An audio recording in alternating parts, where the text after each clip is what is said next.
So on this TV show called Hunters Now, a news anchor kicks things off with a speech about hunters. Right after that, she introduces the night's guest of honor, who turns out to be the A-rank hunter Ibuki Yugo. With that, the host asks Yugo about his recent amazing feat in the Great Snowfield Dungeon. Meanwhile, our protagonist is watching this hunter brag about his Flame Mage class. That's Ninomiya Tsukasa, a 23-year-old guy who looks seriously annoyed by the interview. He notices how everyone in the audience is staring at Ibuki Yugo with total reverence and awe. Seeing that whole scene, Tsukasa wonders to himself why he can't be like that famous dude. His whole deal is that even though he's an S rank, his stats are pathetically low. From there, we're taken back to the past, when the planet started to revolve around dungeons. Out of nowhere, mysterious portals started popping up everywhere, leading to unknown domains. These places were loaded with traps and dangerous creatures guarding the passages. However, they also had magic items like full heal elixirs and dragon horns. Because of that, anyone who succeeded in snagging these treasures ended up becoming super rich. At the same time, certain individuals began to awaken special superhuman abilities. These people who entered the dungeons looking for items were dubbed hunters. With that, the whole social structure was turned upside down, and the economy became based on dungeons. This way, it didn't matter if you were a nobody, because even someone like our hero would have a shot. With that hope in mind, he looks at his status, which shows his S-rank Trapmaster class. His special skill allows him to put all the dangers of a dungeon under his command. In a place filled with threats, controlling the traps is the same as having control of the entire dungeon. For that reason, Ninomiya Tsukasa was totally hyped when he awakened this OP class. That moment should have been the best of his life, but that was 2 years ago. The story flashes back to when he went to get his hunter license, and the examiner asked for his skill. Full of confidence, our protagonist holds out his hand and yells to activate his ability. He tries to use trap activation on a wooden target in front of everyone. To his complete surprise, the skill just doesn't show up, and nothing happens. The instructor is baffled and asks the guy what exactly is going on. Completely embarrassed, Ninomiya Tsukasa says it's nothing and asks for one more try. He then places both hands on the wooden post, hoping to use his skill again. Even with all his effort, nothing happens, leaving the poor guy in total despair. The examiner was already showing that he was losing patience with the whole act. In the meantime, our protagonist starts to panic because he can't believe what's happening. The audience starts making fun of him while the instructor glares at him with a look of contempt. So the man asks what he's doing, and Tsukasa desperately tries to explain himself. His skill description reveals that it forces the activation of traps inside dungeons. From there it clicks, and he realizes the skill must only work on real dangers. However, the examiner keeps staring at him with a not-so-friendly expression. With that, the man states that sometimes fakers show up who invent their own ranks. The guy tries to argue back, showing his status screen and declaring he's an S rank. But the instructor counters, saying that no one can see another person's status window. In a final act of desperation, he begs to be tested in a real dungeon. The man immediately says no because you need a license and combat skills to enter. With nothing left to do, our protagonist asks what he's supposed to do then. The examiner just ignores him and says there are other jobs besides being a hunter. That response leaves Ninomiya Tsukasa completely lost and shocked by the harsh reality. Because of that, he couldn't become a hunter, and the job he got was at the association.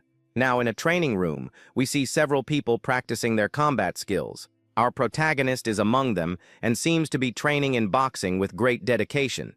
But just a moment later, he gets brutally knocked out by some blonde dude with a cruel smirk. The bully orders him to do his job right while holding him by the hair without any mercy. Apparently, his job is to serve as a punching bag for the other hunters to train on. With a powerful kick, Ninomiya Tsukasa is sent flying, with no chance to defend himself. Even without being able to use his skills, he managed to get a job as a training assistant. Just then, the blonde guy gets closer and says he still remembers him very well from the past. He claims Tsukasa was a loser in school and made up being an S rank at the exam. That's Azunuma, an old classmate who now takes out his frustrations on him. Even while getting beaten up, our protagonist thinks to himself that he really is an S rank. Hearing this, Azunuma gets even angrier and lunges at him with all his strength. He screams for the guy to confess the truth once and for all while kicking him violently. After beating the poor guy up, Asanuma asks if he's finally going to drop that idea. Next, Asanuma mentions the special permit that non-hunters need to go into dungeons. With his face all banged up, our protagonist brings up the promise that he'd get the permit if he could take it. The bully simply turns away and calls him pathetic for having the nerve to call him out. The two of them stare each other down with looks full of hate and determination, showing they won't back down. Seeing this, Asanuma says he understands our protagonist's obsession with wanting to go into a dungeon. With a cruel smile, he suggests one last test to see if the poor guy deserves his help. They move away from the other hunters, and Nanomiya Tsukasa asks what this final test is. The bully says it's pretty simple and orders the guy to grab a piece of paper he's holding. That paper is the signed permit, and the test is to take the document from his hand. Our protagonist feels a glimmer of hope, but Asanuma isn't done talking yet. To get the document, he'll have to endure attacks from two guys who just appeared. He recognizes both of them as the same guys who used to bully him with Asanuma back in school. Even knowing he's about to get a major beatdown, he has no other choice, and accepts the challenge for the dungeon. From there, a session of pain begins, where the guy takes non-stop punches and kicks. Watching this, Asanuma is shocked by the guy's tenacity in wanting to enter a dungeon. With that, Asanuma approaches with the permit and comments that since he's taking it all so seriously, he rips the document right in his face and says that's the exact reason he can't let him go. Our protagonist's eyes widen in pure shock and rage at the guy's attitude. The bully continues to tear the paper and laughs, saying he hates the guy's hopefulness. Nanomiya Tsukasa grinds his teeth in fury, but can't do anything to stop it. In a burst of anger, he screams Asanuma's name and tries to charge at the bully. But the bully is quicker and grabs our protagonist's arm very firmly. A moment later, a magic dagger appears, and he plunges it into the guy's hand without a shred of compassion. The other guys are impressed with Asanuma's skill and comment on how strong hunters are. With that, the blonde guy says he failed the test and tells our protagonist to just give up. Lying on the ground with the dagger in his hand, he curses himself for falling into his classmate's trap. He already knew it was all a sham, and that the bully would never keep his promise. The truth is, the permit system exists, but whoever recommends a civilian becomes responsible for them. So there are only downsides for the recommender, and nobody takes on that kind of task. Unless some rich guy pays a fortune, nobody takes on that role, and especially not Asanuma. Despite that, he needed something to hold on to so he wouldn't completely lose his mind. Because even all beaten up and humiliated, his hope was still standing. He had faith that if he could just get into a dungeon, his miserable life would finally change. That was the only thing our protagonist could still believe in after everything. Suddenly, a mysterious red bolt of lightning strikes right in the center of the city, freaking everyone out. Some random guy is in shock as he witnesses the destruction that the lightning bolt caused all around. Looking up at the sky, he tries to understand what the heck is happening to the world. Someone yells for him to watch out for what's coming up behind him right at that moment. Right after that, an entire building starts to collapse right in front of everyone. In his eyes, we can see the pure terror and desperation of the chaotic situation that has just unfolded. The sky turns blood red, and the city becomes a battlefield in the blink of an eye. Meanwhile, on a big screen, a reporter starts to deliver some breaking news. According to the Hunter Association, dungeon breaks are happening all over the world. With the entire world turning into one big dungeon, a beam of energy is fired. The population goes into a total panic with the devastation and chaos spreading rapidly. Tsukasa is frozen in fear as he sees a colossal red dragon destroying the city. He completely despairs at the chaotic situation unfolding all around him. To protect himself, the guy dives to the ground as the creature's tail passes right over him. Amidst the rubble, he spots the silhouette of a winged monster in the reddish sky. His eyes go wide as he realizes the world has become one giant dungeon. Faced with this, he remembers his Trapmaster class, which controls the dangers of dungeons. A blue aura emerges around him, and he realizes he can finally use his abilities. This catastrophic event became known as the Great Dungeon Break. From that point on, the portals that divided the worlds shattered all at once. With a confident smirk, our protagonist activates his first skill, Trap Scan. He thinks that if the world has turned into a dungeon, his skill has to work now. His eyes glow blue as he can see all the traps around him. A map-like view shows the exact location of every nearby danger. With a smile of relief, Tsukasa realizes his power was never a lie. Now he's sure that he can finally become a real hunter. Normally, the dangers scattered throughout dungeons only serve to give hunters a hard time. But for our protagonist, it's different, because his power shows the exact position of each one. From here on out, everything gets easier, since he knows where all the threats are. With a look full of confidence, the guy now has total control of the situation. Suddenly, he spots a night monster chasing a mother and her son in the middle of the street. Without hesitating, Tsukasa picks up a metal pipe from the ground to use as a weapon. He believes that with the power of a trap master, he can take out that creature. Meanwhile, the woman screams for her son to run because the monster is almost on top of them. In the rush, the little boy ends up tripping and falling to the ground in a complete panic. His mother looks back, terrified, seeing that her son Takeru has been left behind. The creature then stops right in front of the boy, who is paralyzed with fear. With a cruel smile, the monster raises its sword, ready to strike the kid.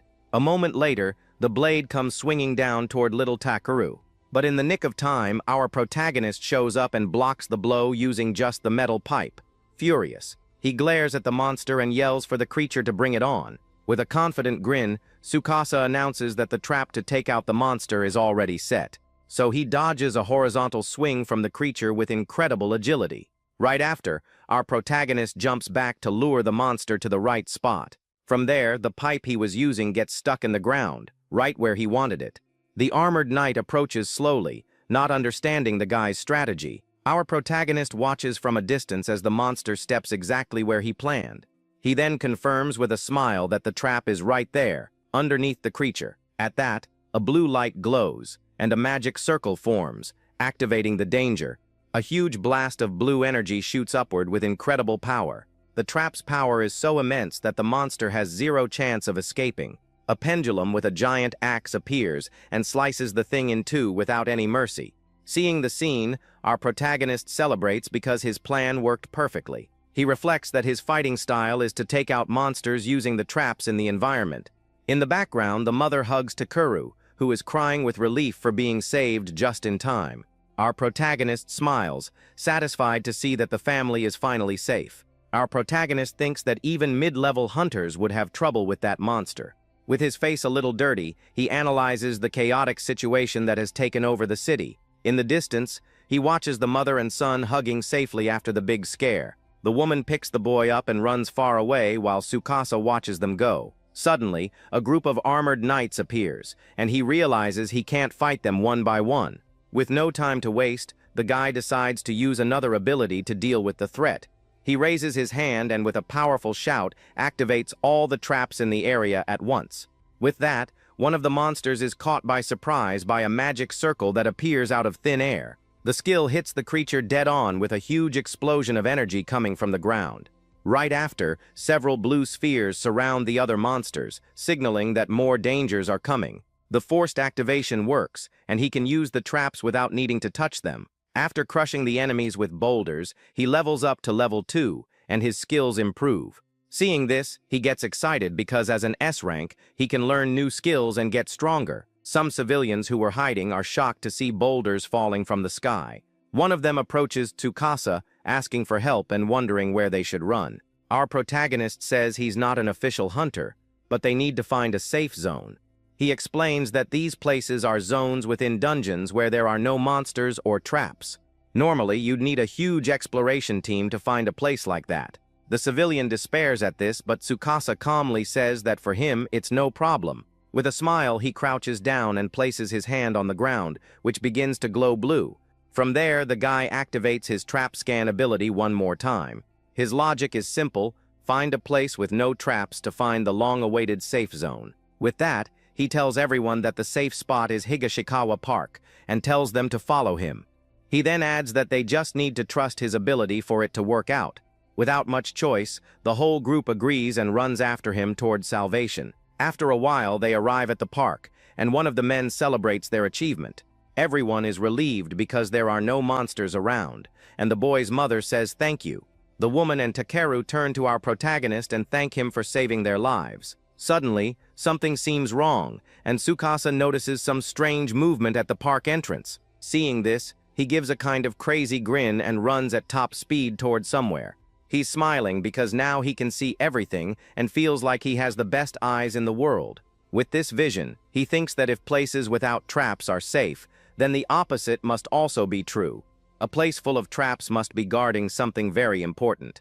Given this, our protagonist deduces that it could be a super powerful hidden item. Without wasting any time, he runs toward the spot he saw to grab that treasure. He knows that if he can get his hands on that item, his life will change for good. Suddenly, a familiar voice comes from behind him, calling him a weakling without a hint of shame.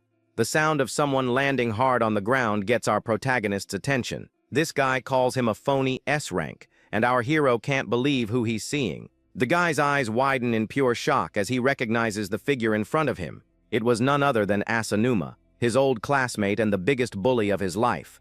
Ninomiya Tsukasa is completely frozen and wonders what the heck that guy is doing here. With a suspicious look, our protagonist tries to understand what the bully is trying to say. The blonde guy figures that Tsukasa avoided the monsters and ended up here by pure luck. With that, Asanuma confirms there are no monsters here, but instead there's something else. With that, he yells that instead of monsters, there are violent people like him, and he charges forward. In our protagonist's eyes, we see the pure reflection of the madness on the bully's face. As Asanuma attacks with everything he's got, but Tsukasa manages to dodge the blow by a hair. The guy tries to reason with him, saying it's no time for fights, but the bully just doesn't care. He shoots back, saying the world has already gone to heck anyway. For Asanuma, this is a new world where the strong, like him, can do whatever they want. With a psycho smile, he says he wants to test if taking out people also raises his level. Faced with the situation, our protagonist realizes his old classmate has completely lost it. But he also notices that the guy's movements are strange and that he's dodging the traps. The bully realizes he's been noticed and with a mocking smile says he'll tell him his secret. Right after, he shows some kind of device and reveals that's the reason. Our protagonist immediately recognizes the object as a trap locator. He knows that's a rare and very expensive item that normal hunters can't afford. Asanuma shamelessly confesses that he looted the item from a shop in the middle of the chaos. Now, with the device, he boasts that he's already mapped the area and has nothing to fear. Our protagonist decides he's going to catch him by surprise with a forced trap activation. He focuses on an attack-type danger that's right above Asanuma's head. With a shout, the guy activates the trap, and a gigantic magic circle forms on the spot. The bully looks up, surprised to see several metal plates falling toward him. The rain of steel hits the blonde guy dead on, who screams in pain from the attack's impact. So, our protagonist observes the result of his attack with the enemy on the ground. With a slight smile, he thinks he's finally managed to defeat his opponent. He approaches the fallen body to confirm his victory and end the fight once and for all. But suddenly, the guy notices a wicked smile forming on his rival's face. The blonde guy gets up, mocking the pathetic trap, as a pink aura surrounds him. He glares at Tsukasa and remembers the guy mentioned having a trap activation skill. Our protagonist is in shock when he sees a spark on the guy's back and wonders what that is. That's a defense item that creates an invisible barrier to block fatal attacks. With a victorious smile, Asanuma boasts that he already warned our hero. He shows the item and reveals that he looted it from an equipment shop in the middle of all the chaos. With a crazy smile, he yells that with the locator and the invisible shield, he can become an elite hunter. From there, the bully lunges forward and lands a powerful punch right in our protagonist's gut. With the force of the blow, the guy falls to the ground, unable to react to the surprise attack. Asanuma calls him trash and mockingly asks if he had the nerve to attack him from behind. With a psycho look, he says he always taught him the standard procedure during training. The procedure was to land a punch to the gut and make the opponent crawl on the floor. He yells for the Hunter Association to watch, because his legend starts now. But Tsukasa recovers and manages to block the next attack with his arm. Asanuma complains that because he's a D rank, they only send him to crappy, worthless dungeons. He gets angry, saying his power isn't limited and that he'd do great in high-level dungeons. Faced with the situation, our protagonist realizes he's about to get pummeled and needs to do something. With that, a blue aura appears in his hands as he prepares another one of his abilities. He then points at the blonde guy and yells, activating another trap to end the fight. A spiked ball appears in the air, and the bully faces it with a confident smile. The trap comes crashing down, but Asanuma blocks it with his sword, screaming that he's going to get stronger. With an insane look, Asanuma yells that he's going to get even more items in high-level dungeons. Unfazed, our protagonist runs and activates another trap to try and stop him. The blonde guy dodges everything with ease and yells that he's going to finish everyone who looked down on him. Tsukasa realizes it's useless because the guy is reading his attacks perfectly with the locator. He despairs because even if an attack lands, it won't do anything because of the shield. Seeing the enemy's silhouette, he feels cornered and completely out of options to win. Suddenly, a status notification pops up, telling him he has acquired a new ability. He understands that because he used his technique so many times, the skill's proficiency increased without him noticing. The screen reveals his new skill, Trap Creation, which generates new dangers using magic power. Our protagonist feels a tiny bit of hope and thinks that maybe with this he has a chance. Meanwhile, Asanuma calls him trash and gets annoyed at how long the guy is taking to react. The bully asks what that weird pose is, not understanding what Tsukasa is planning to do. Our protagonist remembers the bully's words and says that first comes the punch to the gut. With a look full of hatred, he yells that he's going to give the scumbag exactly what he wants. From there, he decides to use his new power to create and activate a trap on himself. With a shout of determination, he creates a trap on his own body with his new skill. From there, a giant wooden log shoots out of the ground and flies at high speed. Asanuma is in shock, wondering how the heck a trap just appeared out of nowhere. The bully yells that his item didn't detect anything as the log smacks him head-on. With the impact of the blow, the blonde guy is sent flying with no chance to defend himself. Our protagonist celebrates with a smile because his risky plan finally worked. He explains that with his new skill he can create a trap where there was absolutely nothing before. With this new technique, he realizes he can win and decides to activate the trap one more time. Asanuma panics and yells that it's impossible for a weakling like Tsukasa to create traps out of thin air. The guy says he's sorry, but he's different because he's an S-rank trap master. With a confident smile, he prepares a sphere of energy and says that's why he can do it. Right after that, our protagonist uses his trap creation one more time. A magic circle forms behind Asanuma, who screams in pure panic at the situation. A giant wash basin falls from the sky and hits him square on the head with a lot of force. Lying on the ground, the bully is completely confused, wondering what the heck a wash basin is. Our protagonist realizes it's still not enough because this is the limit of his current power. He understands that to create large-scale traps, he needs a lot more magic power. With that, Asanuma starts to laugh and mocks the pathetic wash basin trap.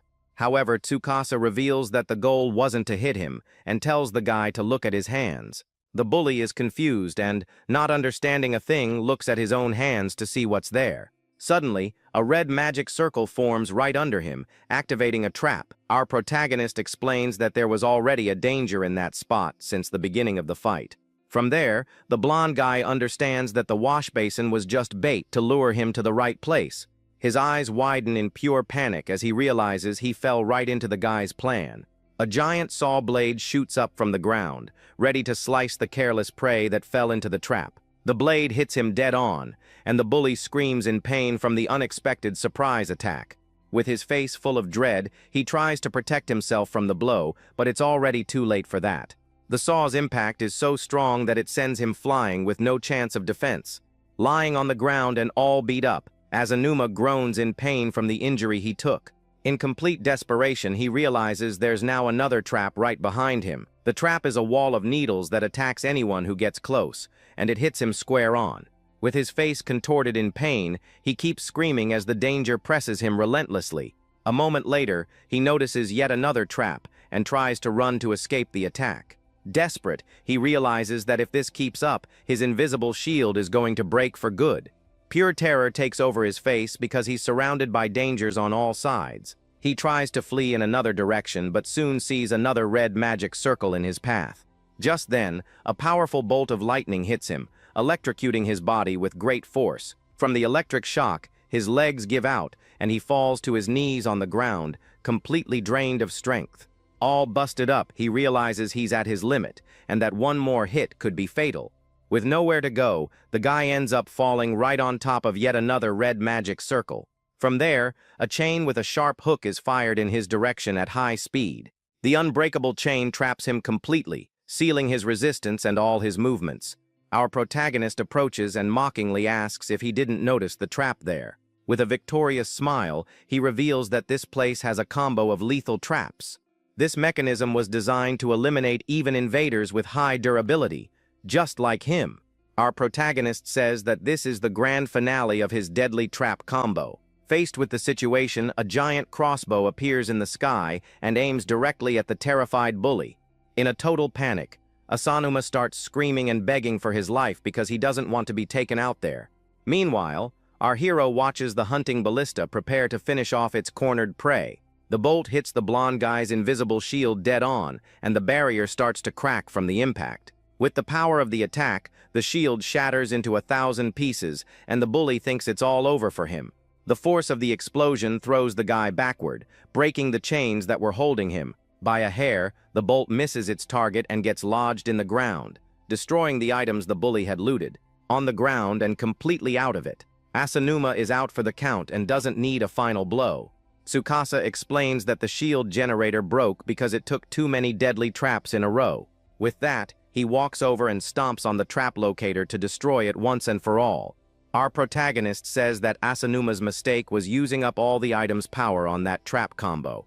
From there, a mysterious light starts to shine from a crack in the wall of the place. The guy looks toward the glow and realizes that's what the traps were protecting. With a determined step, he walks toward the light, because it's what he's been looking for all along. With a smile on his face, he peeks through the crack and celebrates finding what he wanted. Behind the wall, he finds a hidden S-rank treasure chest, which is super rare.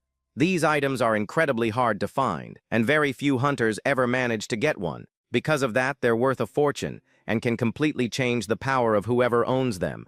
Without wasting any time, our protagonist opens the chest, and a mysterious blue energy flows out from inside it. From there, the energy surrounds his body, and he starts to float in the air with the item's power. Several status screens pop up in front of him, and his magic power starts to increase like crazy. He remembers that his weakness was a lack of power, which is why he couldn't create strong traps. But now, with the Archmage's orb, his magic power jumped from 7 to 27 all at once. With a confident and powerful smile, he decides it's time to test his new strength. Right after that, a giant monster with super sharp claws appears in front of him out of nowhere. There were several praying mantis-like creatures surrounding him with threatening glares. Faced with the situation, he thinks that these are the perfect opponents to test out his new ability. So the guy raises his hand and with a powerful shout, activates his trap creation. 3 magic turrets appear out of thin air and start firing at the monsters with everything they've got. The turrets fire a flame attack called Hellfire that burns everything on the field. With a satisfied smile, he realizes the deadly trap worked because of the orb's power. Suddenly, 2 mysterious guys show up and are startled by the scene of destruction. They're shocked to see the monsters' bodies completely charred by the fire. One of them wonders if there's an S-rank hunter nearby to have done something like that. Hiding, our protagonist recognizes the men as being from the association's defense squad. Another guy comes running up and yells for them to get to the baseball stadium right away. He explains that the main force found the area boss and everyone needs to help take it down. Tsukasa overhears the conversation and is surprised to learn the boss is at the stadium. The area boss is the most powerful monster in the location and the top priority for all hunters. If it's defeated, all the other monsters vanish, and the area becomes a safe zone. Our protagonist believes this rule must also apply to the city that has turned into a dungeon. Without wasting a second, the men run toward the stadium for the big battle that's about to start. With a smile on his face, he decides an opponent like that is worth seeing and resolves to go too. The scene changes, and we see the stadium approaching as night falls over the city. At the stadium, several hunters are fighting armored monsters that seem to be the area's guards. One of them is fighting a giant creature while another yells not to get distracted by the weaker ones. He warns that the area boss is about to arrive, and they need to focus on the main threat. A female hunter comments that even though they're weak, for low-rank hunters, they're still pretty tough. With that, she gets scared, wondering just how powerful the real boss must be. Suddenly, a strong tremor shakes the place, and everyone goes on high alert. part of the stadium collapses, and a giant creature emerges from the shadows, scaring everyone. The creature's mouth starts to glow with a red energy, preparing a powerful attack. The monster reveals itself to be a giant red dragon that glares at the hunters with hatred. Without mercy, the creature fires a blast of fire that hits one of the hunters dead on. The others are in shock at the power of the attack and the absurd strength of that boss. They look at each other, terrified, because they know they have zero chance against a monster of that level. One of the leaders yells for everyone to evacuate because the stadium is collapsing, and the boss has arrived. With its imposing wings, the dragon shows that it's the true king of this place. Desperate, the hunters run for their lives, while the leader hurries everyone along. With its powerful tail, the dragon destroys part of the stadium's bleachers with a single swipe. The force of the impact sends the hunters flying, and they scream in pain from the surprise attack. The female hunter runs desperately to help her partner who was hit and fell to the ground. Looking at the scene of destruction, she realizes they don't have the slightest chance of beating the creature. With its glowing red eyes, the monster looks at the humans as if they were mere insects. The young woman despairs because she knows the power of that thing is on a whole different level. And so the creature shows off all its might and power as the true king of that area. Just then, our protagonist arrives on the scene and is surprised to see the boss on top of a building. Without a second thought, he places his hand on the ground and yells for the giant monster to wait for him. With a confident smile, he announces that he's going to prepare a deadly trap for the creature right now. From there, the guy runs toward the dragon to put his risky plan into action. He thinks that if he can defeat that creature, the battle in the area will be over for good. With that, he decides to end it all, using the power of a true trap master. Our protagonist then comes face to face with the dragon, preparing for the final fight. Meanwhile, the other hunters scream for him to get out of there, and one of them calls for the medical team. One of the leaders yells for the artillery squad not to hesitate and to fire with everything they've got. From there, several fire arrows are launched all at once toward the giant monster. The concentrated attack hits the dragon square in the head with immense force and power. With a sliver of hope, the leader celebrates and wonders if they manage to hit the beast. To everyone's surprise, the creature isn't even fazed by the attack and seems perfectly fine. Our protagonist realizes the thing has auto-regeneration and healed all the damage instantly. He understands that to defeat a monster like this, you need to land a single fatal blow all at once. Tsukasa thinks Asanuma's invisible guard was already a pain, but this is way worse. Even so, he doesn't give up and believes with all his might that this opponent isn't invincible. With a plan in mind, he yells for the area boss to come at him with everything it has. The female hunter is surprised by the guy's attitude and decides to join in, yelling too. She thinks that even if she can't help with the attack, she can at least be bait for the team. The dragon turns to her and fires a heat blast in her direction without any warning. In a total panic, the young woman closes her eyes and thinks this is it for her this time. Suddenly, she opens her eyes and realizes she survived the attack in some mysterious way. All of a sudden, our protagonist appears and holds her in his arms, leaving the girl in shock. A teleportation magic circle surrounds them, and the hunter asks where on earth they are. He calmly explains that he saved her using a space warp trap right in the nick of time. That's the hazard warp, a trap that unexpectedly sends the target somewhere else. Normally, this skill is a real pain in the neck, but if controlled, it can be used for emergency rescues. The girl asks who he is, but our hero says there's no time for explanations right now. He then backs away and asks her to use the radio to inform all the squads of the situation. The warning is that a certain hunter will fight the boss alone and lead it into the city. The hunter is outraged because they lured the creature away precisely to protect the civilians. He retorts that the evacuation is already over, and the city can become a battlefield. The girl is speechless as she watches the mysterious guy run back into danger. Meanwhile, at the stadium, the dragon continues to destroy everything with its uncontrolled fury.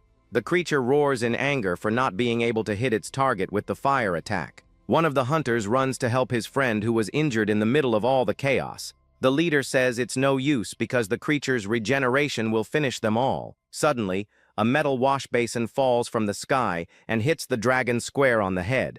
This is the wash basin drop, a trap that humiliates the target with a comedic blow. Our protagonist faces the beast and yells for the creature to look at him, once and for all. With a taunting smile, he offers to be the creature's opponent anytime. The dragon roars in fury and prepares another one of its powerful fire blasts. Seeing this, the other hunters panic and wonder what that guy is thinking. A moment later, the boss unleashes its fire attack with everything it's got at our hero. Tsukasa runs through the flames, dodging the blow with surprising agility. The hunters are in shock watching the scene and wonder if he has a flight skill. However, the leader says no, that's not it, because he saw what really happened there. He noticed that our protagonist used a trampoline trap to jump into the air. Our hero thinks that he used a support trap to dodge the heat ray. That's the Rising Spring, a trap that launches the prey into the sky and helps with aerial combat. So he activates his trap creation once more while still in the air. From there, a new magic trampoline forms, and he gets ready for his next move. With that, he uses the trampoline to launch himself and land right on the dragon's head. Our protagonist lands perfectly on the giant creature, which roars in pure rage. With a determined look, he shouts that he's going to take the monster with him to a special place. From there, he creates 2 energy spheres and uses them to bind the dragon with a magic rope. And so, he starts to guide the creature to the grand mechanism that will lead it to its doom. With a confident smile, he flies through the city, dragging the monster to his final trap. Meanwhile, one of the hunters yells into the radio that the area boss has left the stadium. He warns that the beast is destroying the residential area, and the hunter next to him gets worried.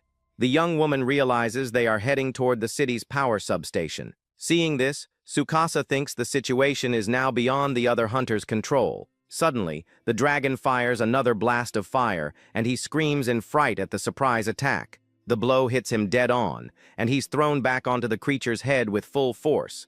With his face full of panic, he realizes his plan is starting to go wrong. With no time to waste, he raises his hand and activates his trap creation one more time. Our protagonist creates a new danger right on the beast's snout to try and save himself. The trap teleports him away, and he dodges the monster's attack by a hair. With a perfect landing, our protagonist celebrates because the teleport worked perfectly. He faces the beast and thinks he's just a little bit away from the grand mechanism he prepared. From there, the guy places his hand on the ground and says he's about to serve the main course. And so Tsukasa screams, activating his trap creation one last time with everything he has. Several purple magic circles appear out of nowhere, surrounding the giant creature on all sides. A sharp hook with a chain is the first danger to appear for the beast. Right after, the unbreakable chains bind the dragon, sealing its movements. With the monster immobilized, a pendulum with a giant axe swings down toward it with full force. The iron axe pendulum trap hits the beast head-on with a devastating blow. Right after, a giant saw blade shoots up from the ground to slice the dragon once and for all. The running saw hits the creature with great force, dealing an absurd amount of damage to the monster.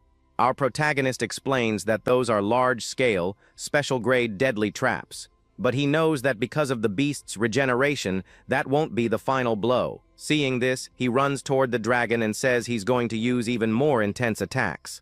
With a battle cry, he activates his trap creation once more with everything he's got. From there, a relentless rain of boulders starts to bombard the dragon without stopping. Right after, several fire turrets appear and fire at the creature with full force. The monster is hit dead on by the combination of rocks and flames with no chance to defend itself. Our protagonist shouts that this is a hell of rocks and flames for the beast. He says that these are the strongest traps he can create at the moment. With the dragon cornered, he warns that the creature's regeneration won't be able to keep up. With no way out, the monster tries to escape by flying into the sky to get away from the continuous attack.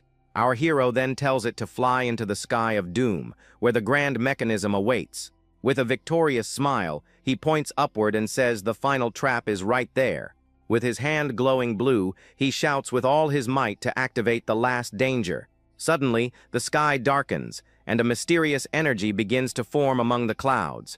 An intense light appears in the sky and faces the dragon, which is flying straight to its doom. The thunder spear pierces the flying prey with a celestial and devastating blow. The bolt hits the monster square in the chest, causing massive damage and ending the fight. He explains that this is the thunder spear trap, and it's the strongest one in this area. Our protagonist reveals that he knew about this danger from the very beginning. From the electric shock, the giant creature starts to fall from the sky at high speed. But even with the powerful blow, the beast's eye is still glowing, showing it's not over. A red aura surrounds the monster as it recovers and roars in fury at the attack. The creature charges with everything it's got, and Tsukasa uses a trampoline to reposition himself in the air. The dragon thinks the guy is just counterattacking in a final act of desperation. But our hero reveals that the spear's power isn't its only special feature. With that, he creates an iron axe pendulum to destroy the transmission tower. His plan is to release all the high-voltage energy in the area at once. The spear in the beast's chest would act like a lightning rod, attracting all the electricity. From there, the combination creates a massive blow, perfect for taking out the area boss.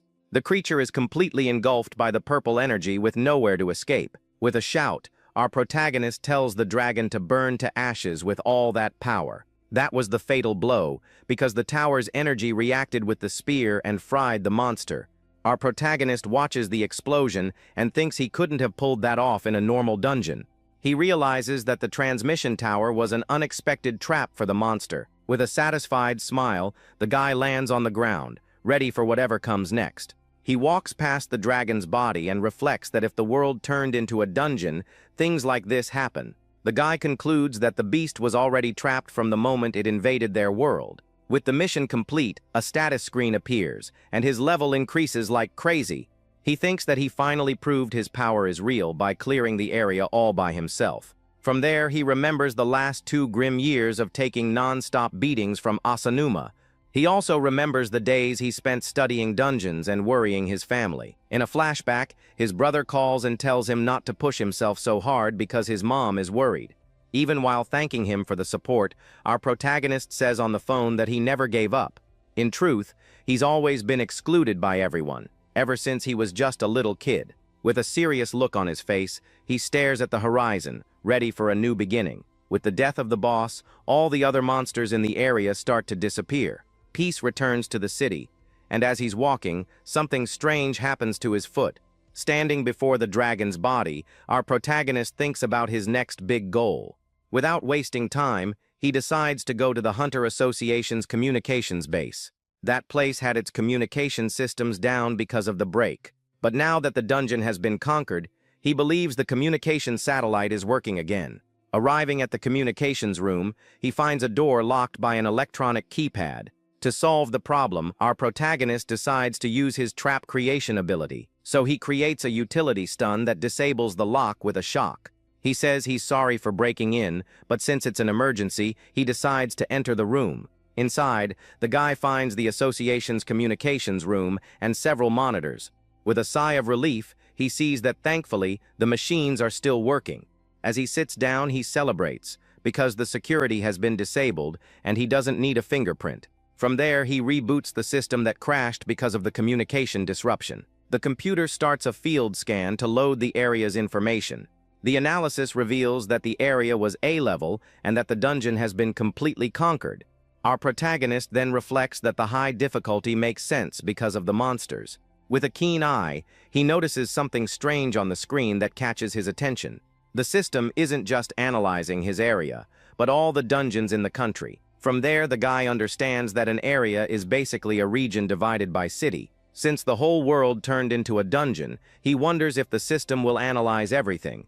In theory, it would be possible to divide and analyze all the dungeon areas in the entire world. Suddenly, the computer finishes its calculation, and our protagonist wonders if it's already done. However, an error pops up because the data is huge, and he can only see a 100-kilometer radius.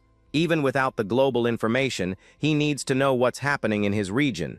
It turns out his precious mother and his younger sister are scattered in different locations. Desperate, he tries to find out the danger level of the area where his family lives. In front of the monitors, he anxiously waits for the system's answer about the location. To his astonishment, all the areas that appear show a conquest difficulty of level A. His eyes widen in pure shock at the information he just received. Our protagonist stands up in a panic because everything around him is extremely high difficulty, and so he fears that only his city is safe and the rest has already been devastated. In a cry of despair, he realizes the signal isn't one of total annihilation. The screen shows that the Sugitatsu area, despite having an A-level difficulty, has already been conquered. Right after, he observes that other areas have also been cleared or are in the process. He understands that in various locations, hunters have defeated the bosses and restored communication. With a sigh of relief, our protagonist finally understands the whole situation. From there, it hits him that he's not alone, and other heroes are also in the battle.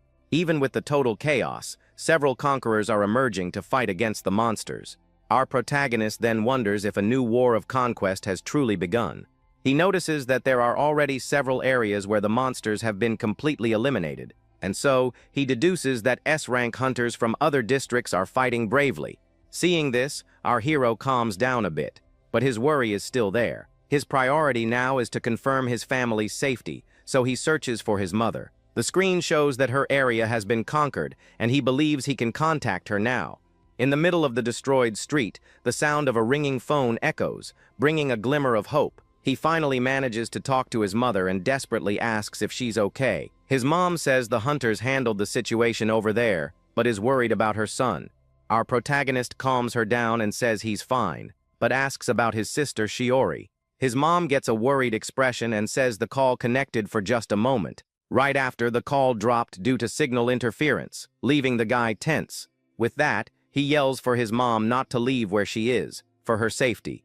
Now that his mother is safe, he focuses on finding his sister Shiori and thinks about the interference. He remembers she lives in the school dorm in the West Ward and starts searching. The screen shows that the West Ward dungeon hasn't been conquered yet, and there's a notification. Our protagonist wonders what that special notification from the local hunters could be. The message says the boss is still active, but the crisis has passed, and they have control. Suddenly, a guy appears on screen saying they're no longer the association's pawns. Seeing this, our hero realizes this isn't an official communication and someone has hacked it. The man then declares that the people of the West Ward are founding an independent nation. He's in shock because his sister Shiori's district just declared independence. Suddenly, he spins around, startled, because he noticed something strange behind him at that moment. Through the door, he sees the silhouette of an intruder and realizes the entry lock has been broken. With no time to waste, our protagonist decides that gathering intel is over and creates a trap. With that, he focuses his escape to the rooftop of the Hunter Association's communications base. From there, a purple magic circle forms on one of the boxes on top of the building. This is the Scramble Leap trap, which teleports him to a random location to escape. Out of breath, he manages an emergency escape, but his magic power is at its limit. Although the rare item increased his magic, it only raised his maximum capacity.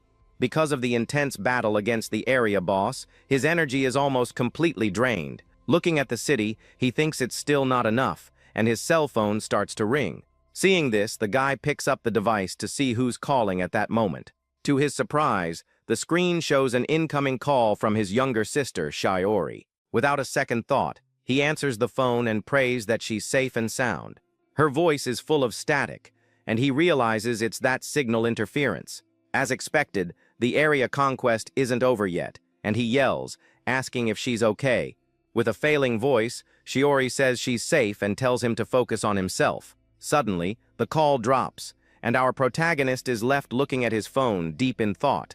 He wonders how she can say she's safe if there are still monsters over there. On top of that, the suspicious broadcast from the local hunters makes him even more distrustful. Because of this, he decides he can't worry about his drained magic power right now. With a determined look, he shouts that he's going to confirm Shiori's safety with his own eyes. The scene changes to a hunter base that has become a temporary shelter for civilians. One of the guys yells for everyone to load the supplies because the evacuees need help. Just then, a man notices that the magic power recovery potions are running low. Our protagonist then drinks one of the potions he grabbed to recover his energy. He thinks he'll just borrow a few, because if he does his part, it won't be a problem. With a final gulp, he finishes drinking the green liquid to prepare for his journey. Right after, his magic power is fully restored, and he feels ready for a fight. He analyzes the map and realizes that to get to the West Ward, he needs to pass through 2 other areas. According to the base's information, the Kawabe and Iwatani dungeons haven't been cleared yet. Seeing this, he understands that fighting monsters along the way will be unavoidable. He questions if he can cross the areas alone with his current stats. If he faces another area boss, he knows he'll be in big trouble because his magic might run out. To prevent that from happening, our protagonist knows exactly what he needs to do. With a confident smile, he decides he needs to level up to increase his magic capacity.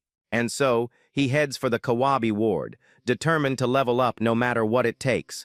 As he steps over the border, a blue light appears, marking the start of his dangerous journey.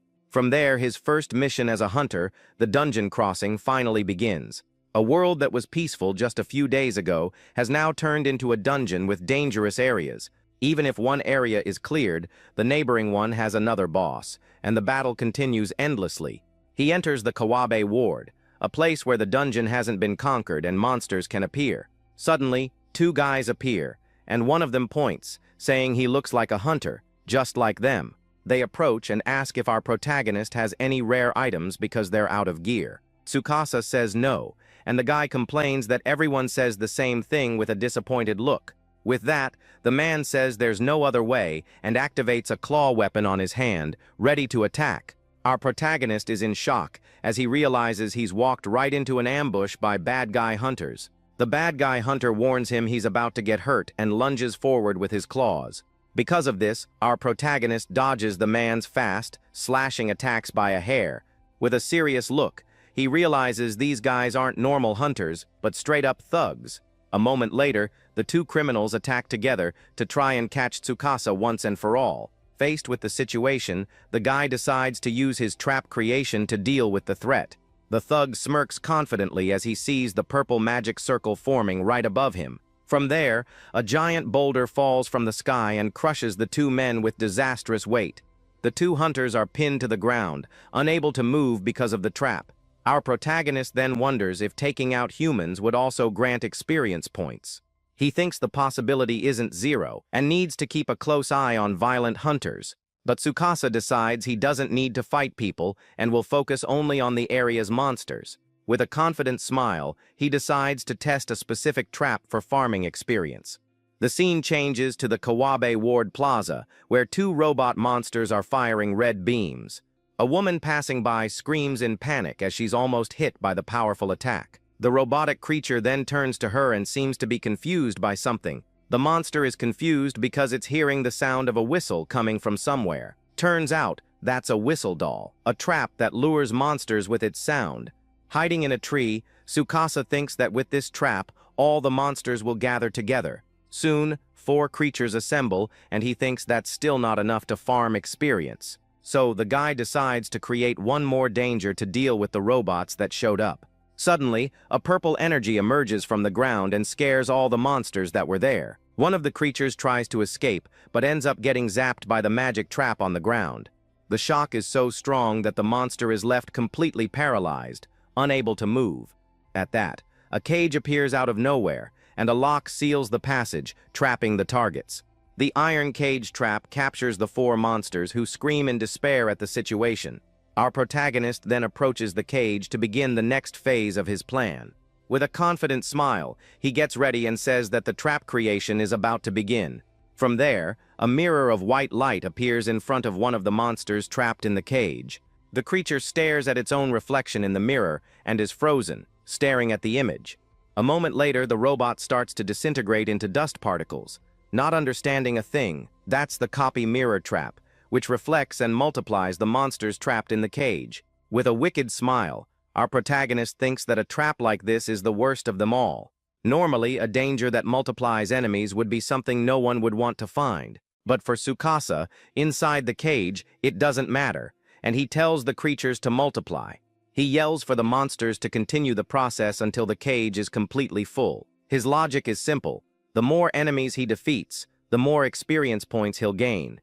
With a determined look, the guy says he's going to finish them all at once and get stronger. From there, the cage gets packed with robots screaming in despair from being squeezed together.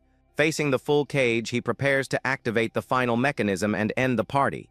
And so, our hero activates his trap creation one last time with everything he's got. A giant magic circle forms right above the cage and glows with a purple energy. The monsters inside are terrified because they realize something terrible is about to happen. A giant boulder falls from the sky and crushes the cage with disastrous large-scale weight. With a satisfied smile, Tsukasa celebrates because his trap-sweeping technique worked. He then names his strategy of multiplying and crushing monsters the Experience Cube. He gets hyped because he defeated dozens or even hundreds of monsters with his plan. At that, several status screens pop up and he levels up like crazy. Besides leveling up, he's surprised because he also acquired a new ability. The screen reveals his new skill, Trap Domination, which controls trap-type monsters, so he reads the description carefully to understand how the new power works. Our protagonist understands that with this, he can turn monsters into his allies. Suddenly, he stops walking because he notices something strange moving nearby. That's a survivor from his attack, and he thinks it's perfect for testing his new skill. With a confident smile, he gets ready to use the ability and see if it works. From there, a green magic circle forms in his hand, ready to be activated. With a powerful shout, he activates Trap Domination with everything he has. The green energy hits the creature, but to his surprise, the power is instantly repelled. He's in shock because the ability simply doesn't work, and the monster isn't dominated. Tsukasa then rereads the description and realizes the skill only works on trap-type monsters. Because of this, the technique is useless against normal monsters and won't do any good. Unable to use the new skill, he creates a finishing sword that defeats the monster for good. With that, he thinks that now that he's leveled up, he needs to find his sister Shiori and investigate the area. He decides he's put off what he needs to do for too long, and it's time to act. And so our protagonist places his hand on the ground, which glows with an intense blue aura. From there, the guy activates his scan to search for traps that already exist in the location.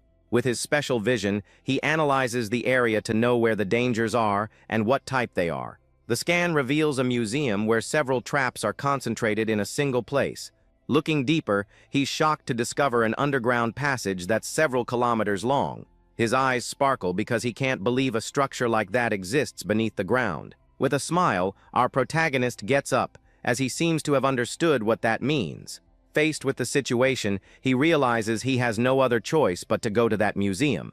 Without wasting time, the guy starts walking toward his next big objective. He then enters a dark and dense forest to get to his destination faster. Suddenly, Tsukasa stops walking and turns around, startled by something he saw there. He's surprised to find a huge lake right in the middle of that dark forest. Because of the lake, he deduces that the museum must be very close to that spot. A moment later, our protagonist finds the building and celebrates having found the place. He believes the underground passage is under the building, and his intuition is right. Without wasting time, the guy enters the museum, and the door closes behind him with a thud. According to his scan, the inside of the building is completely filled with traps. Because of this, he decides to walk very carefully to not accidentally trigger any dangers. Suddenly, he notices a chest moving and yells that the creature was being way too obvious the whole time. And so, he decides to use his new Trap Domination ability on the monster. The green energy hits the chest, which is surprised and frozen by the skill's power. Our protagonist is happy because the technique worked, and now he has a new ally. As he suspected, it's a mimic, a monster disguised as a treasure chest. This creature pretends to be a chest to attack hunters, and its very existence is a trap. He was able to see the creature clearly because of the scan, and he understands what that means. With a victorious smile, our protagonist celebrates because the domination was a huge success. From then on, the mimic becomes his ally, and a green emblem appears to seal the pact. Suddenly, the mimic jumps on top of our protagonist, who is in shock from the attack. He panics because he thinks the creature is attacking him and that his skill failed. With that, the guy is knocked to the ground and thinks he let his guard down and it's all over for him. The impact throws him hard to the floor and he screams in pain from the unexpected fall. Lying on the ground, he complains about the pain but realizes the monster is just sitting on his lap. The creature then makes a cute face, as if it were a little puppy, and lets out an adorable sound. A moment later, the little thing clings to our protagonist's leg, leaving him completely confused. He then realizes that the creature seems to be attached to him in some weird way. The little monster continues to make cute sounds as if it's happy to have a new owner. The whole situation makes our hero a little uncomfortable, but he tries not to mind it. Although it's kind of bizarre, he confirms that the domination worked, and the monster became his ally. Now with the skill confirmed, he opens a trapdoor and prepares to head into the underground passage. Our protagonist goes down the stairs with his new ally right behind him for the next phase. He realizes that such a large passage didn't exist here before and was created when the district became a dungeon. And so, he deduces that if a space was created, it must have a purpose, like a secret shortcut. So he believes this passage is the best way to avoid fighting at every turn. With a serious look, our protagonist hopes his theory about the shortcut is right. But he knows that in exchange for speed, this path surely hides enormous dangers.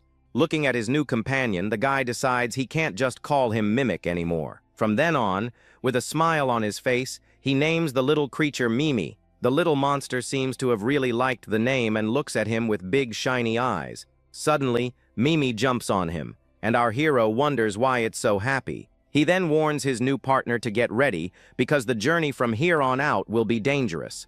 The little creature makes a confident sound, showing it's more than ready for the fight. Our protagonist understands he'll have help, and with that, he feels much safer to continue. With determination, he approaches the giant door and opens it to see what's on the other side. As he opens a crack, he comes face to face with a dark silhouette and a very sinister purple energy. The figure reveals itself to be a giant knight with imposing and frightening armor. A torch on the wall lights up the area, revealing a few more details of the place. Before him, our protagonist observes a knight statue very similar to the monster. He analyzes the room and notices that there's only the statue and the exit door at the far end. With that, our protagonist starts to walk slowly with Mimi following close behind. He carefully approaches the knight statue to see what will happen.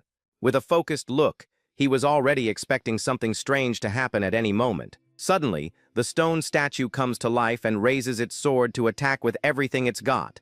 Without wasting time, the guy activates one of his abilities, creating a purple aura in his hand.